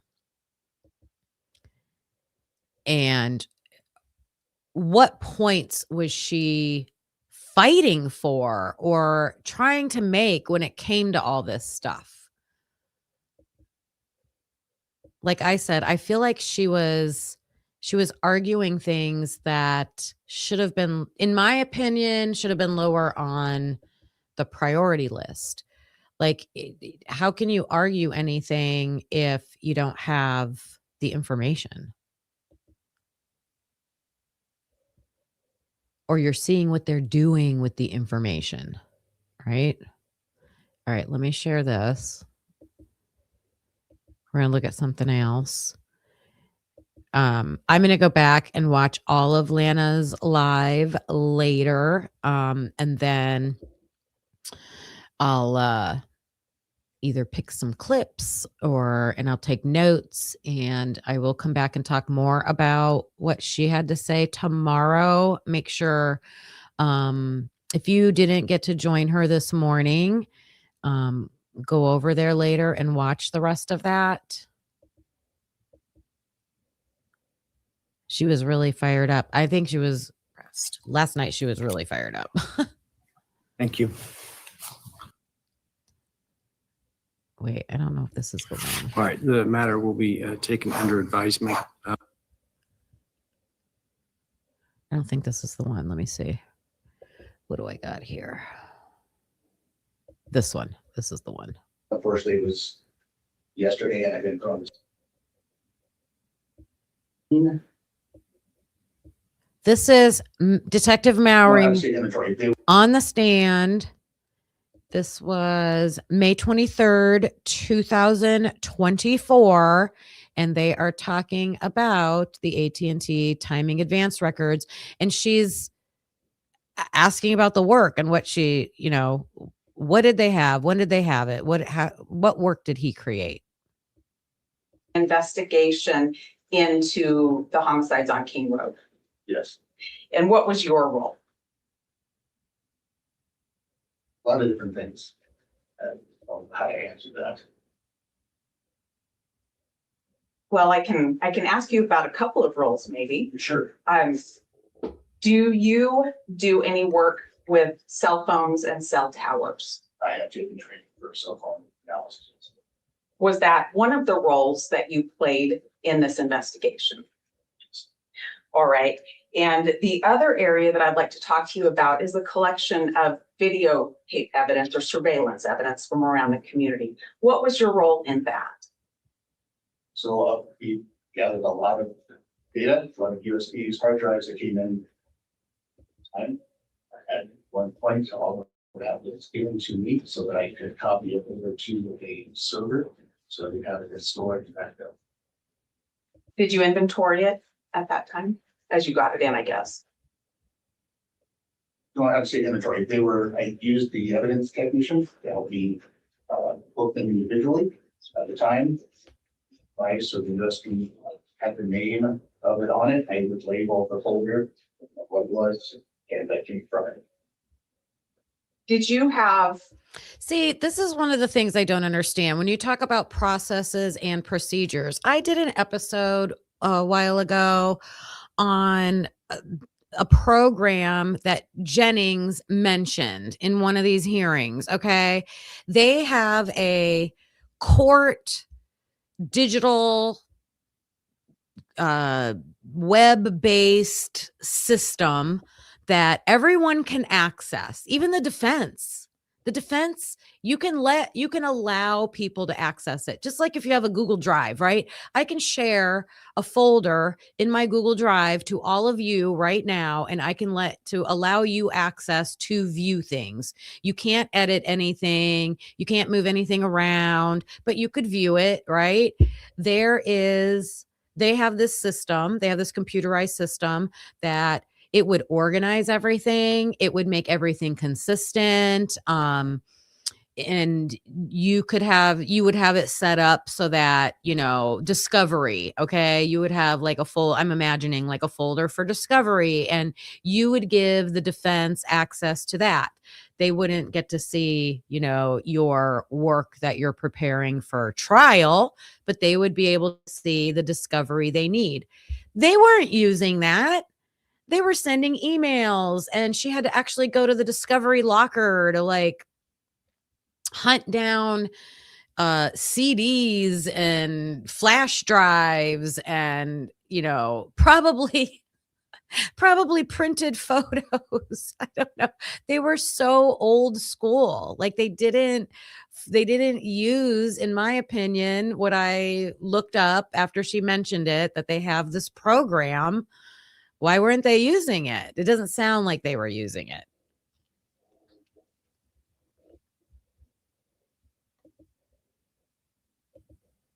any role in verifying the content of the surveillance? No. I'm going to have a few questions about that, but I want to talk a little bit more about your role with cell phones and cell towers. So let's start there, okay? What training do you have? All right, see, Okay. I mean, I know she's getting stuff on the record. Okay. But again, I'm talking like priority. Okay. She'll get to it. What training do you have for that role? So some time ago, I went through what they say PATC training, which is cellular analysis, and I've also taken classes with CAS codes. The cellular analysis, is that particular to the device itself, the cell phone device? No. That is particular to towers? To the towers and the providers themselves. When did you take that training? Well, the CAS, I believe it was in 2019, and then I also did it again last year. And the CAS that you took in 2019, that was the ENDICAC, is that right? That was phenomenal again. And the CAS that you took last year was October of 2023, is that correct? Yes. And that was the actual CAST training. They were both done by actual CAS members. I'm not sure if one was sponsored by the other, but they were both performed by FBI CAS members. And Your Honor, if I can approach. Yes, thank you.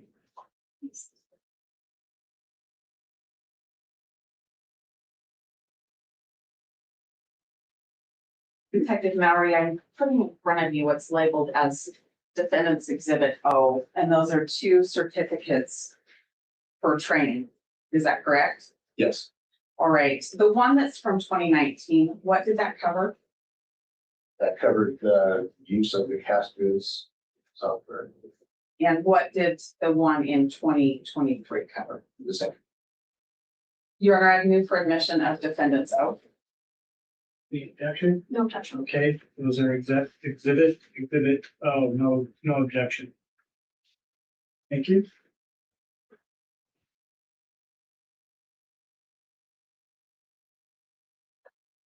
The Detective Mowry, how many total hours do those certificates represent of cast training? I apologize, I didn't look, it was a week long, it was actually a couple of days each time. 2 days a piece of Do you please. need this? But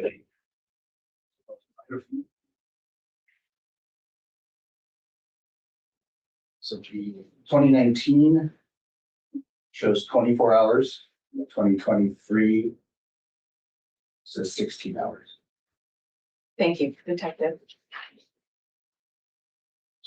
Thank you.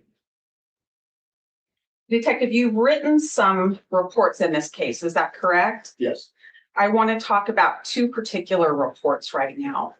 One is from May the 5th of 2023. Do you recall that report, or should I bring a copy of that to you? it'd be helpful to add a copy. I can definitely do that. We have a jury next door, Okay. just so you know, that's all about.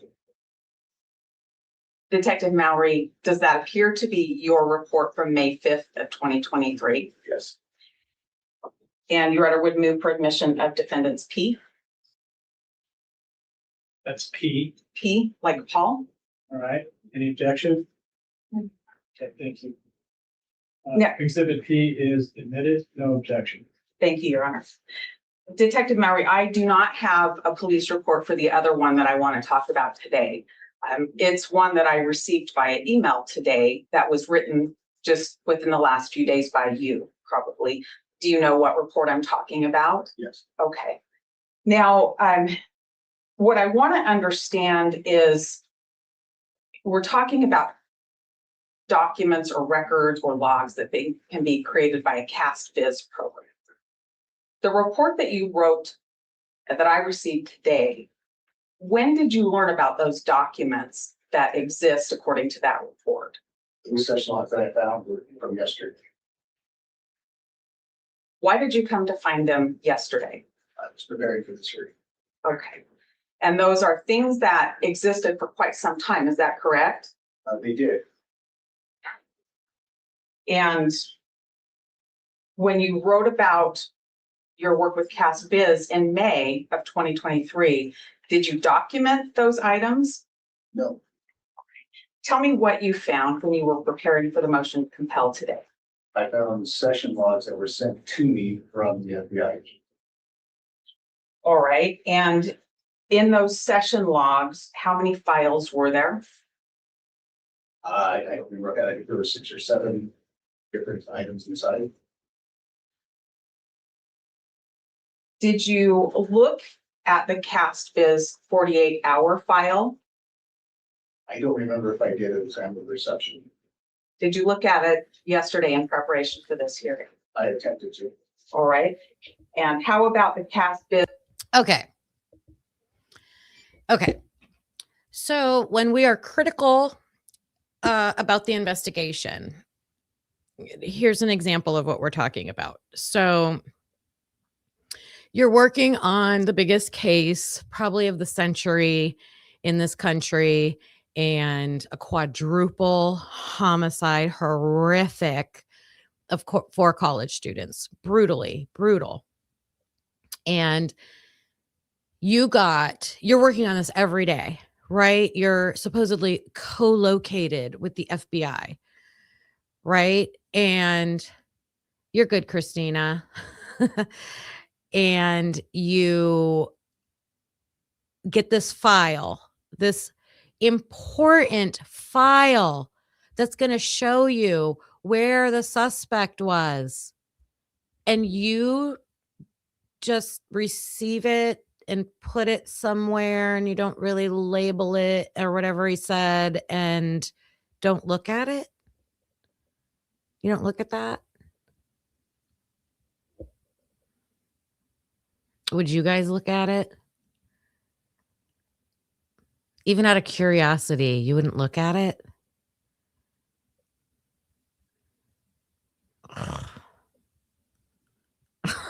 Hi, Lucy.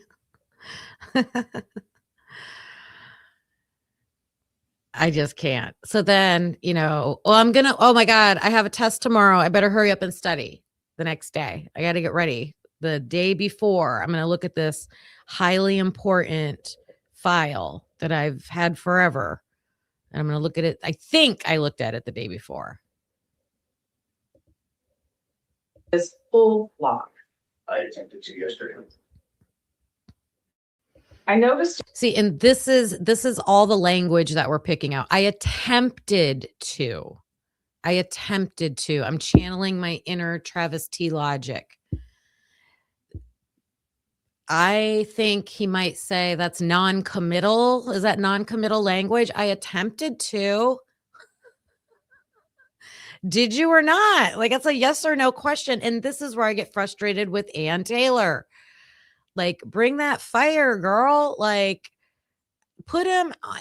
That's a yes or no question, Mr. Mowry. Did you or did you not?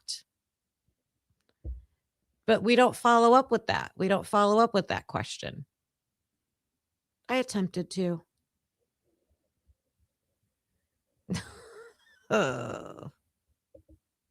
in your report that there were several items that you listed. Were those from these cast viz logs that you attempted to look at yesterday?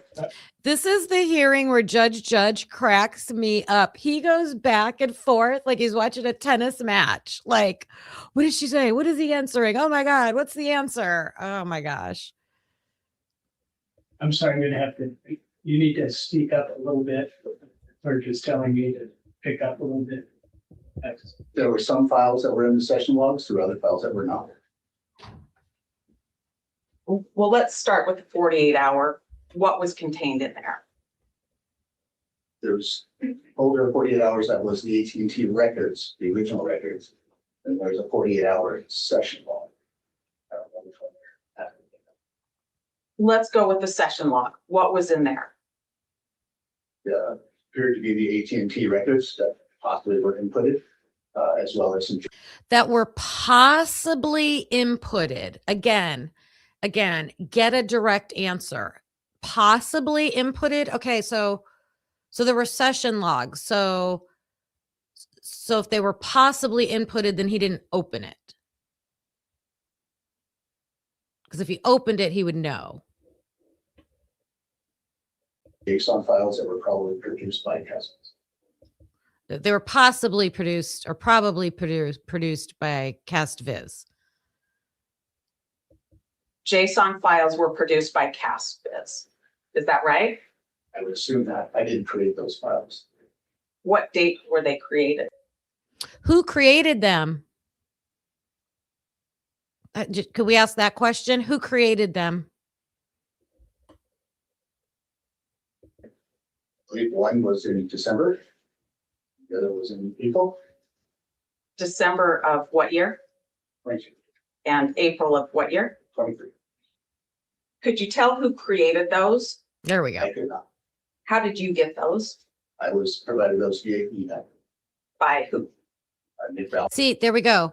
Email, not the system, not the court system that they should be using. From what I heard from Jennings, where everything should be funneling through. Just email. Yeah. What did you do with those? I gave them as soon as I realized they were in my possession. I had contacted the prosecutor and gave them.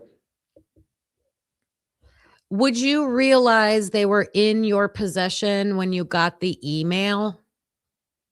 What date was the email? Did he say what date the email was? If you got an email containing that and you opened the email and you saw what was in it, you know they're in your possession then. And that would be just yesterday, is that correct? Yes. What did you do with them prior to that time? They were sent Clearly, you can see this is Harsh's video. He puts his little comments on the screen. They're funny. to me. I put them in a folder and I didn't do anything else with them. That's why I forgot them. I forgot them. Oh my God. This is disgusting. I could not sit on a stand in an important case like this. I just forgot them. Okay, and that was the 48-hour file. 48-hour session log, yes. How about the full file? What was contained in there? Similar to items to the 48. I mean, do we believe that? Do you believe that he forgot them?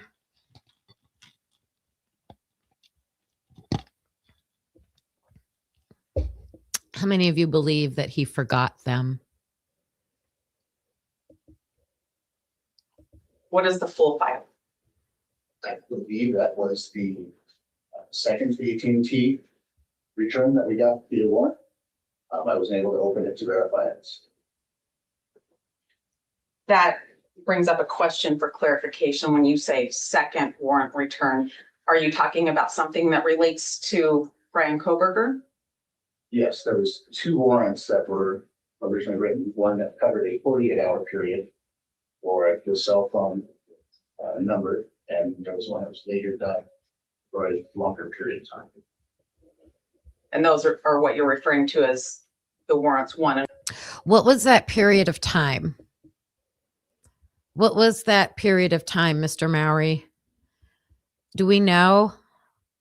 Does anybody know what was that period of time?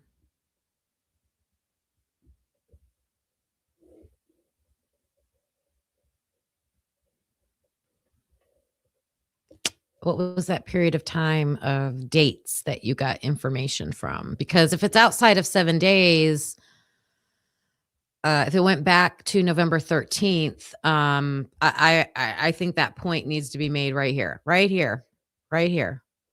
warrant 2. Correct. Okay, 48 and one's for the longer period. But what about the full one, Lucy? In the Full report one. that I just received today, there was reference to a loped bar file. What's that? It's a file that I received from Agent Balance. When did you receive that? Honestly, the modification date for the email, I honestly don't remember. Unfortunately, it was yesterday and I didn't throw this stuff together, so. Okay. So that was one that you just found yesterday. Wait a minute. I need to hear this explanation. 48-hour period for the cell phone number, and there was one that was later done for a longer period of time. And those are what you're referring to as the warrants 1 and warrant 2. Correct. Okay, 48 and one's for the longer period. In the report that I just received today, there was reference to a loped bar file. What's that? It's a file that I received from Agent Balance. When did you receive that? Honestly, the modification date for the email, I honestly don't remember. Unfortunately, it was yesterday and I didn't throw. The email. It was the email. What date was the email? Listen to what he says. The warrants 1 and warrant 2. Correct. Okay, 48 and one's for the longer period. In the report that I just received today, there was reference to a loped bar file. What's that?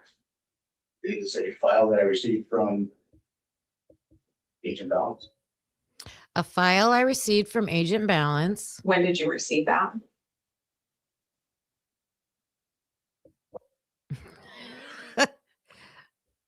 Hesitation. Honestly, the modification I want to say the modification. date for the email, I honestly don't remember. Unfortunately, it was yesterday and I didn't throw this stuff together, so. Okay. So he didn't receive it yesterday. So he didn't answer the question. And she should re-ask the question. When did you get it? So that was one that you just found yesterday? Yes. Okay.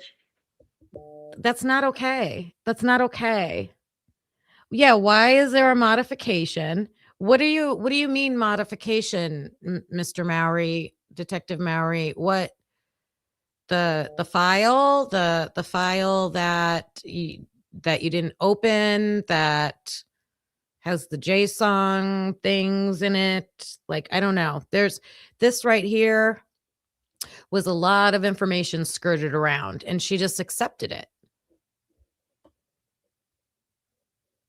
You just went back and are saying you got into it yesterday. You've had it and looked at it and used it. You had to have. You're working on a quadruple homicide case. Did you open that? I don't recall opening it.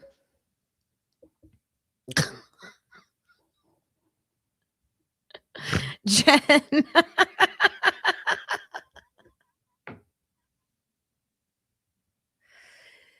So it's the day after.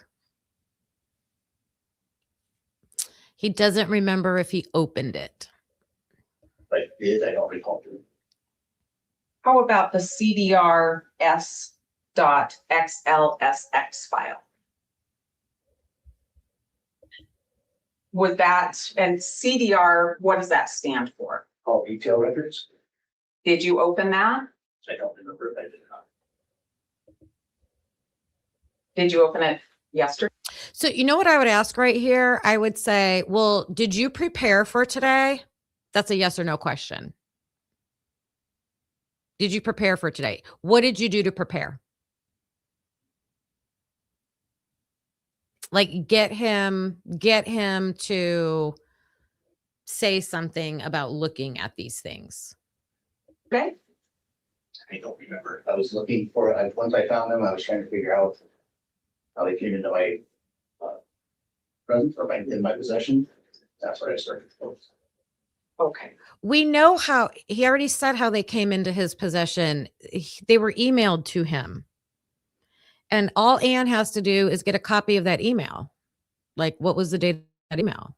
She should be able to get that. How about the export.kmz file? When did you find that file? I found that one yesterday, Do you know when that came into your possession? some time ago. Did you open that?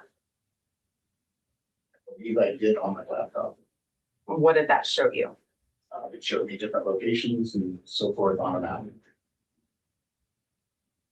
Those three files that we just talked about, along with the CastViz 48 and the CastViz full, are those copied so that I can have those now?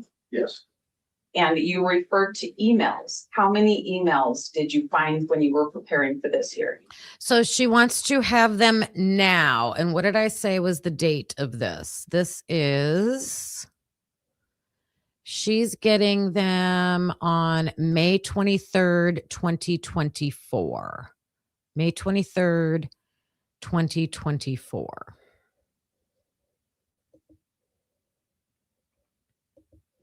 there was 5?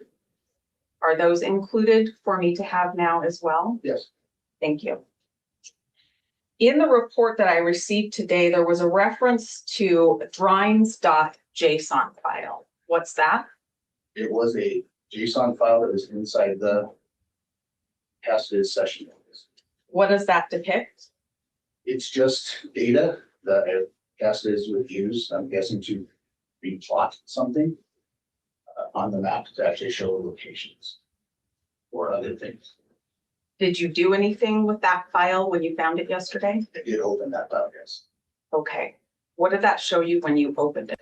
Okay, so it's okay to say he opened that one. So this one's okay, but what's in the other ones? The other ones, in my opinion, from what I'm hearing from all this, those files came from the FBI.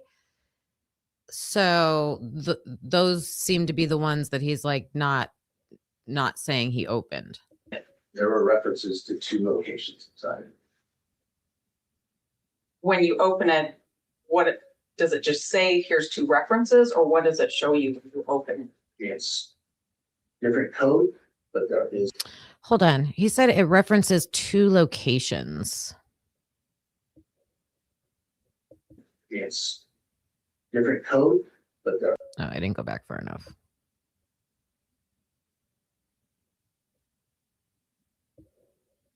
it's just data that a cast is would use, I'm guessing, to replot something on the map to actually show locations or other things. Did you do anything with that file when you found it yesterday? I did open that file, yes. Okay. What did that show you when you opened it? There were references to 2 locations inside. What were those 2 locations? What were those 2 locations? Do we not want that on the to be said out loud here? What were those 2 locations?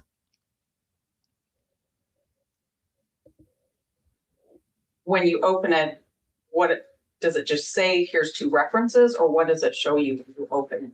It's different code, but there is some plain language or plain English, plain text inside of that code that show 2 addresses. 2 addresses. Did you use that file? Well, let me ask this first. 2 addresses. That file that contains code, do you use that with the cast biz program? I attempted to load the session file in its entirety and received errors, so I was not able to. That's why I went into the JSON file to see if there was something I could see reference. Is that file usable? I'm sure it is somewhere. That was What funny. is the restriction for you? I don't know what restriction is. I don't know what to do with that file outside of, if I could possibly bring it into the cast is. I tried to pull it in as a combined session log, which is what I was trained to do. So I didn't get that. I didn't pull that file. Is that file available on a Discovery drive for me? I to the prosecutor today. Thank you. In the report that I just got today, there's a reference to another cast biz session and some screenshots. What is that about? I believe you're talking about just the regular 48 hours folder. I don't know. I'm curious. So that I provided 2 folders. One was cast biz and one that was just my last name of Maori.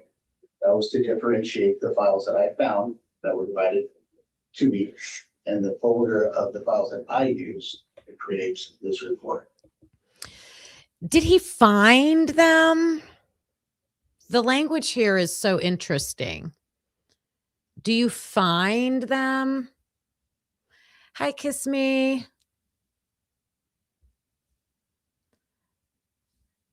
Do you find them? Or do you just have them? Okay. Cast biz is the files that you found while preparing, Correct. and the one that says Maori is what you used to create your May 3rd report of 2023. Yes. Okay.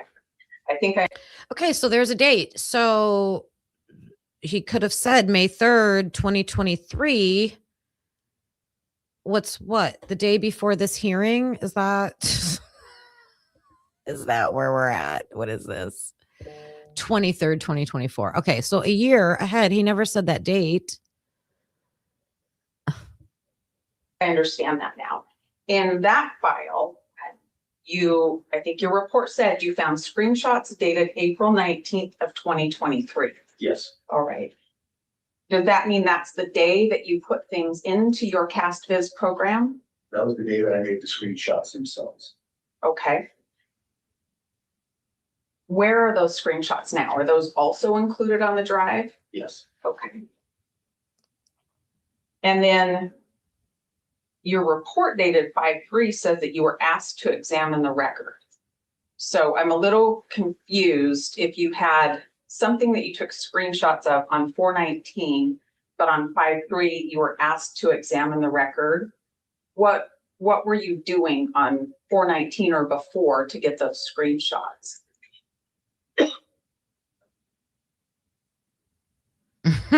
So I was tasked, the date was May 3rd for the report. It's not the date that I asked. Okay. What day were you asked to do?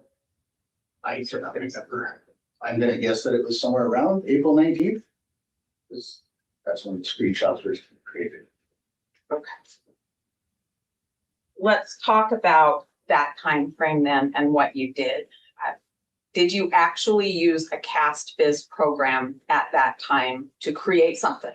Yes, The CastViz program that you used at that time, and we're talking about springtime of 2023, we'll call it April for now, if that's fair. What training had you received by then to do this CastViz program? the 2019 training. Okay. With the CastViz program, what's the first thing that you did? You guys are saying that his 2019 training did not qualify him to be the expert to testify on cast. It's looking to me like the FBI did all the work. It's in these files that he has, and he can't even access some of them.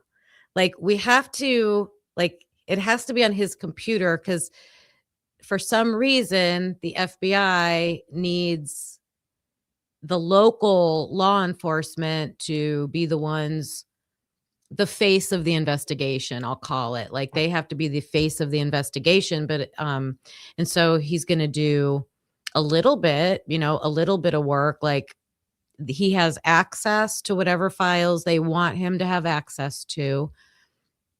He was able to do something with them, open the data, create a map, take a screenshot of the maps, basic work, very basic work. I could do that. Like, anybody could do that. If you know how to use the snipping tool, that's what he used, the snipping tool. Okay. So he had to do that. So that's kind of like, to me, that's the front of the work, like minimal. But in the background, in those files that even he couldn't open, it looks like there's probably more in there, like more data, more information.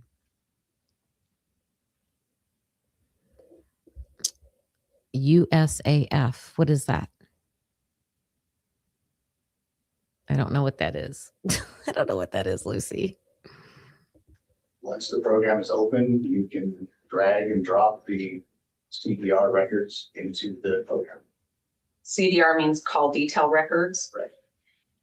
Did you do just 48-hour records or did you do full records in April of 2023? I only did 48 hours. When you put the records in, those are the call detail records, and those relate to what?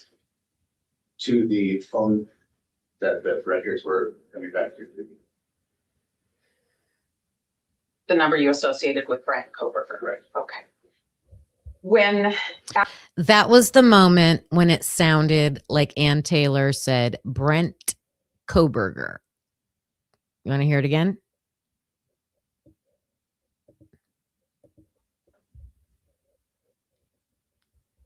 So I was tasked, the date was May 3rd for the report. It's not the date that I asked. Okay. What day were you asked to do? I cannot remember. I'm gonna guess that it was somewhere around April 19th. That's when the screenshots were created. Okay. Let's talk about that time frame then and what you did. Did you actually use a CastViz program at that time to create something? Yes, The CastViz program that you used at that time, and we're talking about springtime of 2023, we'll call it April for now, if that's fair. What training had you received by then to do this CastViz program? the 2019 training. Okay. With the CastViz program, what's the first thing that you did? Once the program is open, you can drag and drop the CPR records into the program. CDR means call detail records. Right. Did you do just 48-hour records or did you do full records in April of 2023? I only did 48 hours. Yes, Deb Tedero. I believe it's all in the same hearing. I think Judge did it first, saying Brent Kopaka or however he said it. And then Ann Taylor's going to say it. I rewound it a little further than I wanted to, but it's fine. When you put the records in, those are the call detail records, and those relate to what? To the phone that the records were coming back to. The number you associated with Brent Koberger. Right. Okay. After you put those call detail records in, do you have to do anything with cell towers? With the AT&T, no, because the cell tower locations are in the AT&T CPR. Okay. So you put that record in, the tower locations are already part of the call detail record that you put in? Yes, Is that something that you have electronic on your computer and then you open your CastFish program and just import it into the program? yes, AT&T provides both PDF and text documents of the file, and I use the text document to put into CastFish to have it ingest. And when you do that, what gets exported? Nothing. At that point, nothing is exported or created that I know of. Can you export the session that you're working on? You can export a session log, yes. Did you do that? No, How did you create screenshots? by using the built-in Windows snip tool, as well as the built-in Windows game console, I believe they call it the game bar, which is just accessed by hitting Windows G. That allows you to record your screen. Are those the only two things you did, is screen clip and screen record? Yes, How many times did you use call detail records in the CastViz program? probably a dozen times. I'm not entirely sure. That was a terrible question. How many times did you use the CastViz program in relation to Brian Koberger's call detail records? I don't know. More than once?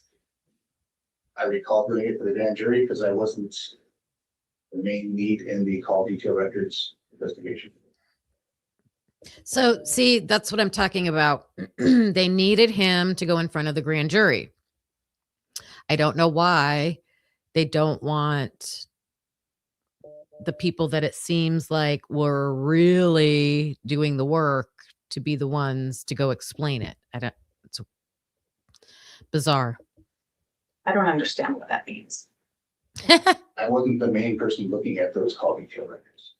I wasn't the main person looking at those call detail records. So what should be the next question, you guys? I hear you, Lucy. When you're in a room and it's live, you might not catch it. We have it recorded so you can hear it over and over and over and over again. I close my eyes. I definitely hear her not say two syllables. She doesn't say Brian. I hear a T sound. Brent. It sounds like Brent Koberger. And also when Judge says it, he kind of stutters between Koberger, like they catch themselves. And again, are we just going to call that another coincidence in this case? Right? Just a coincidence that happened. I am not. No more coincidences. There's been over the threshold of coincidences. You weren't the main person with the call detail records, but you put them in the CastViz program anyway? For the grand jury, I was requested. Okay. Who requested you to do that, Mr. Mowry? Who requested you to do that? Why did they request you to do that? What did you rely on in producing those producing whatever you produced for the grand jury? Rely on what did I produce? As far as the AT&T records, I want to know what you relied on to do that, to produce something for the grand jury. I don't understand the question. Okay.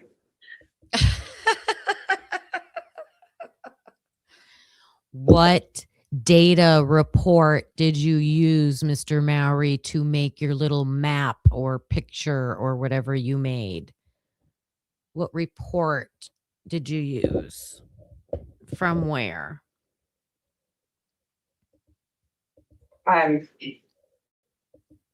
You weren't the main guy with the call detail records or with the CastViz programming. Did I understand that much right? There was another investigator that was doing that. Okay. But you end up Who was that other investigator? Who was that other investigator? involved in it somehow in April of 2023, is that right? That's why I was asked to examine the data to provide that for the grand jury. Okay. Was that all of your? Is that common to have a detective who wasn't involved on the work throughout the case to then be the one to go testify in front of a grand jury?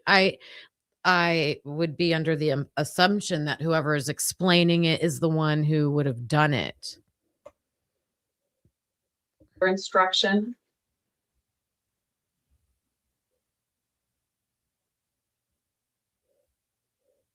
What do you mean with that? Well, you're asked by somebody else who's actually doing this part of the investigation in the case to produce something for the grand jury to use. And I'm curious about what you relied on, to get to that point. I want to know all the records you relied on, all of the emails, all of the conversations you relied on to produce this thing that you're not the expert for. So I wrote the affidavit for the AT&T records, received the AT&T records. Those records were also given to another investigator who was the main investigator doing the CDR records. Prosecution then asked me to provide or create some type of visualization of the call detail records and examine the call detail records for the 4 hours in question. That Just to be really sure, when you talked about writing the 2 warrants for AT&T, we're talking about 2 warrants that relate to Brian Koberger. There were a lot of other warrants. Is that right? correct? Okay. Yes. I just want to be really clear on that. You've taken the cap. That's what I don't understand. If we like Balance's name is not a secret in this case. Like they're on record. I think it was Masseth asking about Balance being co-located. He was there. We know he did the work. Like we know that. So why can't he go to the grand jury and share his work?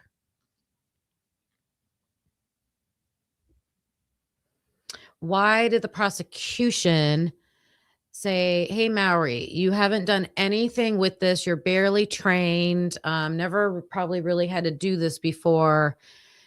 We want you to go talk to the grand jury. Go explain this to the grand jury. Past training. Is that right? Yes.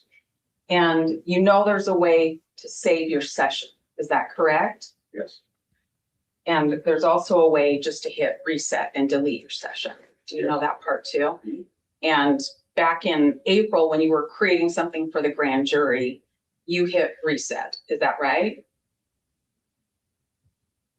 Or I just deleted the files out of it. I don't remember if I had reset or deleted. You can delete them individually as well. You don't remember which thing you did, Okay. but you decided to delete what you'd created. I don't know. I didn't delete anything. I didn't create the session log, so I don't know how I was doing it.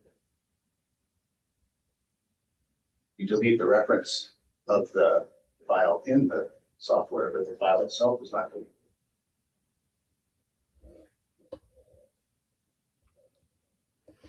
I really think all he did was go into the program, open a file, make a map or something, screenshot the map or the data or whatever it is, close the file,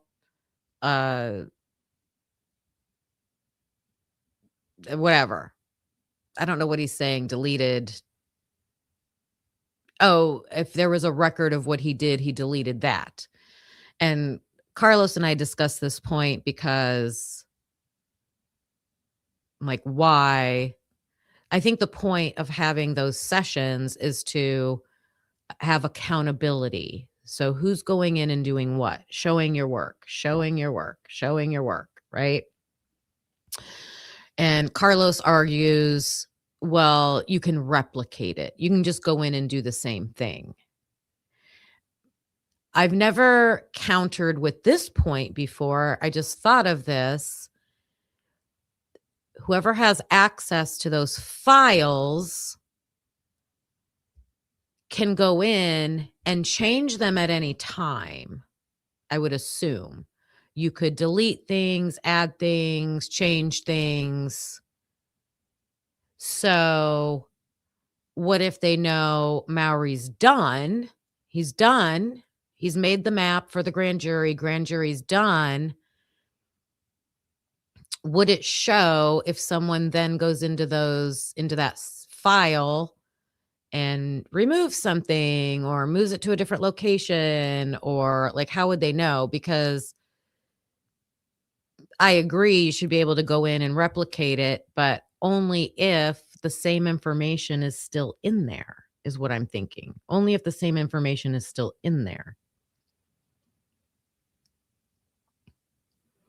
Right. And you would have to have access to it, right?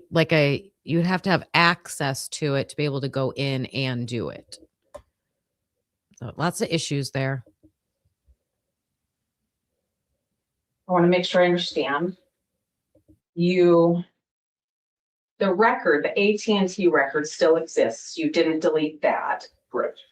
But the session.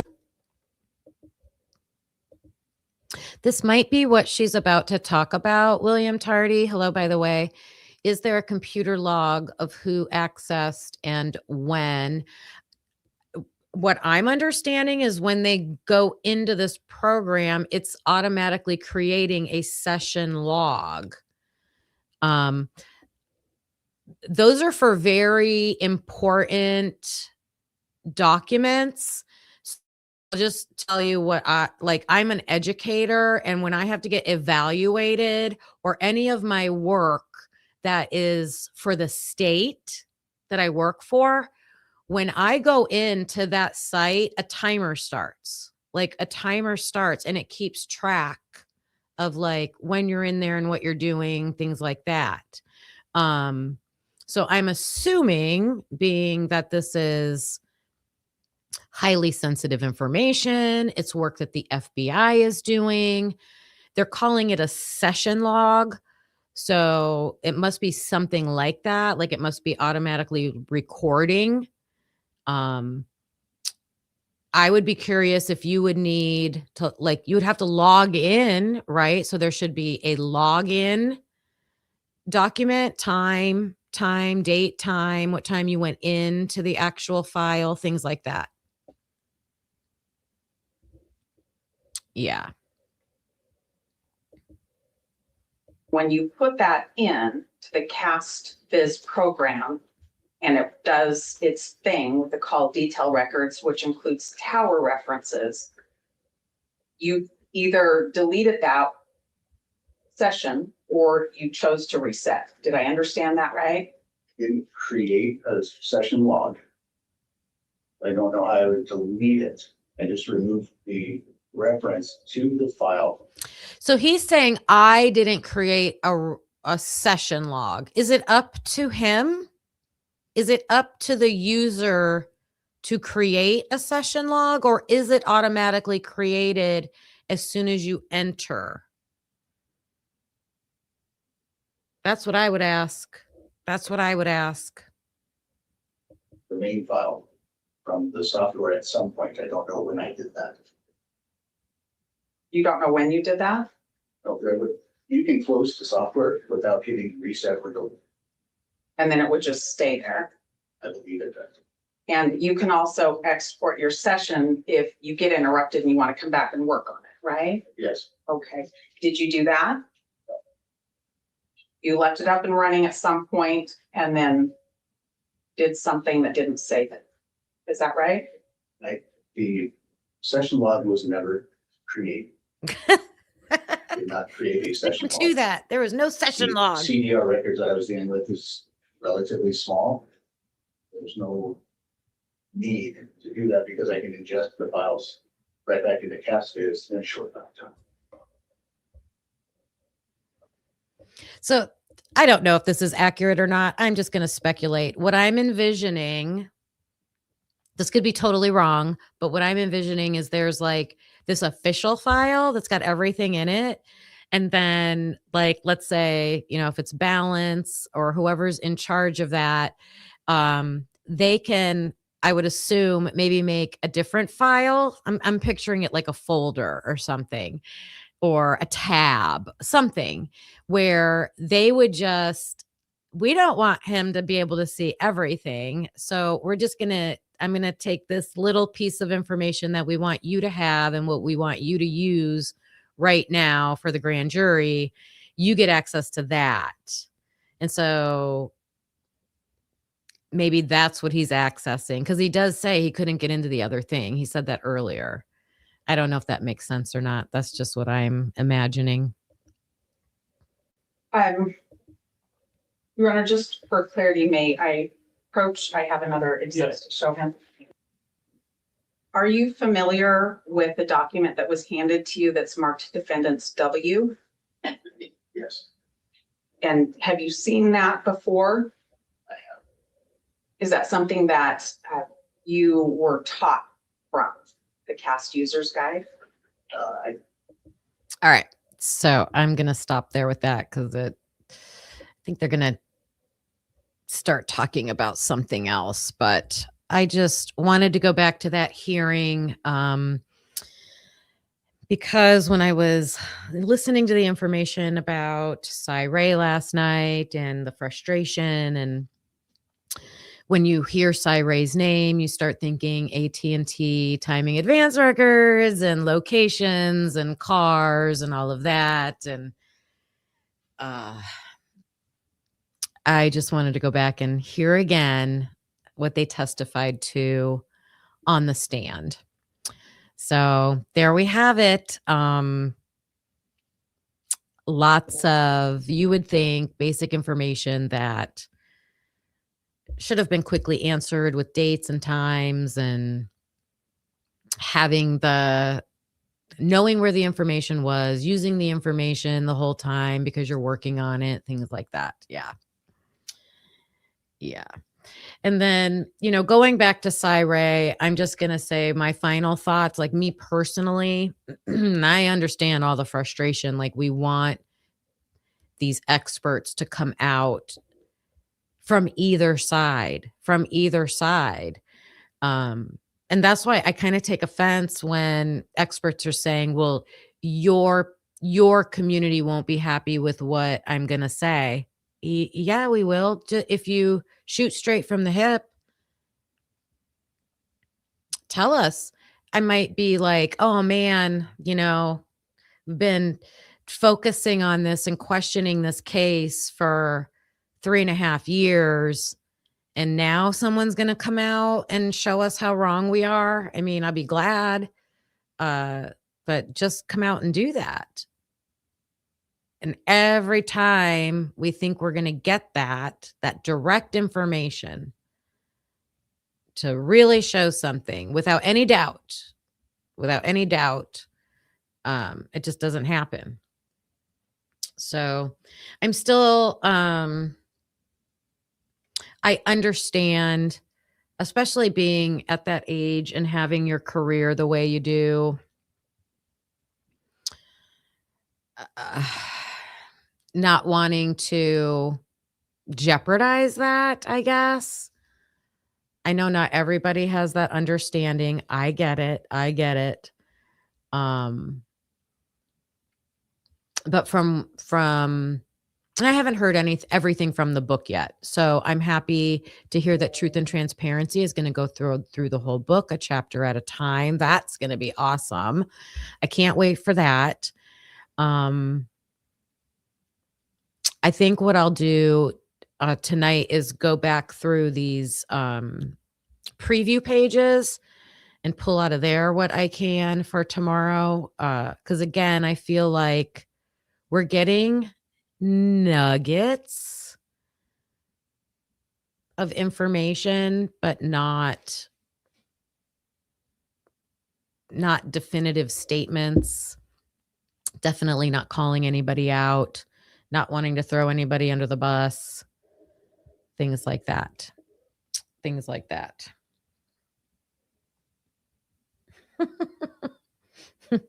going to end with this question. Why is everybody that has come out, that has been outspoken in this case, that are mostly, it's been the experts, so defense experts, right? They've come out. Why are they beating around the bush? Why are all of them beating around the bush except Brent Turvey? Why do you think Brent Turvey is the only one that's being like direct? I'll just say he's being direct. I think it's because he's in a position to, and good for him that he's in a position to, and he is doing it. He's an expert, a defense expert, right? He's actually probably building himself up in that community by like, hey, I'm going to look at your case. I'm going to analyze it. I'm going to find all the problems. I'm going to, I'll be outspoken about it. I think talking out is probably helping him in his career. It's showing like his ethical, values about that. And then when it comes to like Ray, I think he's got a career to protect, connections to protect. I think that's the difference. I just see it for what it is. I think that's the difference. Jason Purcell, I have seen you in the chat this whole time with your comments. Thank you. Everyone who joined me today, thank you so much. Hey, Saber Sleuth Tiger. They just all want to coexist in their little idiotic bubbles. Someone cut to the chase for the sake of insanity. I know. As long as there's secrecy, we're going to be questioning. As long as there's secrecy, as long as there's major redactions, hidden interviews, missing audio, I could go on and on and on. As long as all that stuff is there, we're going to be questioning things because they're making it a mystery. It could be that too, Lucy, but I mean, he could, not want to believe that, but he's smart enough to know when he would, if he did see that, Yeah. To me, I think it's more self-preservation, in my opinion. I think, different people are in different positions in their life, and some need to be more protective. You got to protect yourself first. I mean, I can't put anybody down for that, but yeah. So I just had to get some of this Ray stuff off my mind and look back at some things to try to make sense of it. I can't wait. I still can't wait till he comes out and speaks. It's been a long time since we've heard him, from him having his own show and everything. We just haven't heard from him yet. The Holly Berry UK. So I'm smart enough to know. Yeah, I think so. I know. Yeah, he is. You guys are amazing. I'm so happy with everybody who got to join me today. Mods, thank you so much. I saw Jen had dropped another membership. Appreciate you. And thank you for the donations that we had earlier. Lana jumping in here was a surprise. I love her so much. I love when she comes and pops in, and yeah, she's on this path, and rightfully so. I mean, I understand her passion. I mean, especially doing this work with having a channel is hard enough. All the extra research and creating things that she does, the amount of time I can't imagine. So I understand her. And plus she kind of had a personal relationship, was in contact with Cy and everything. So I get it. I understand that. I don't know, Meanie. It's sustaining your life, wanting to retire. I don't know. Who knows? Yeah. It's a lot of work. And she does a lot of the investigating. Like and she knows what's up, right? She knows what's up. So I get it. Incompetence, not corruption. Well, I think there's got to be proof out there to show incompetence or corruption. Or who figures that out? Who is it to decide that? A court? A court, probably. Yeah. All right, you guys, I'm going to clock out for now, and I will be back tomorrow, same time. If you're watching this on replay, let me know your thoughts in the comments. Please make sure you hit that thumbs up, like button on your way out. If you would, I appreciate you guys. Thanks for all your information and comments in the chat. You guys are amazing. And I'll see you guys tomorrow. Clocking out. Thanks for watching, hope you felt the spark. Please hit that like before it gets dark. Subscribe, it's free and keeps us going strong. You're part of the crew now, right where you belong. Join us next time, same truth, same fire. We bring the heat and never tire. We're typically unique and proud to be a husband and wife in podcast harmony. That could be unique, yeah, that's you and me. Don't forget to like and hit subscribe, it's free. Come back again, we'll be right here with truth and laughs and zero fear.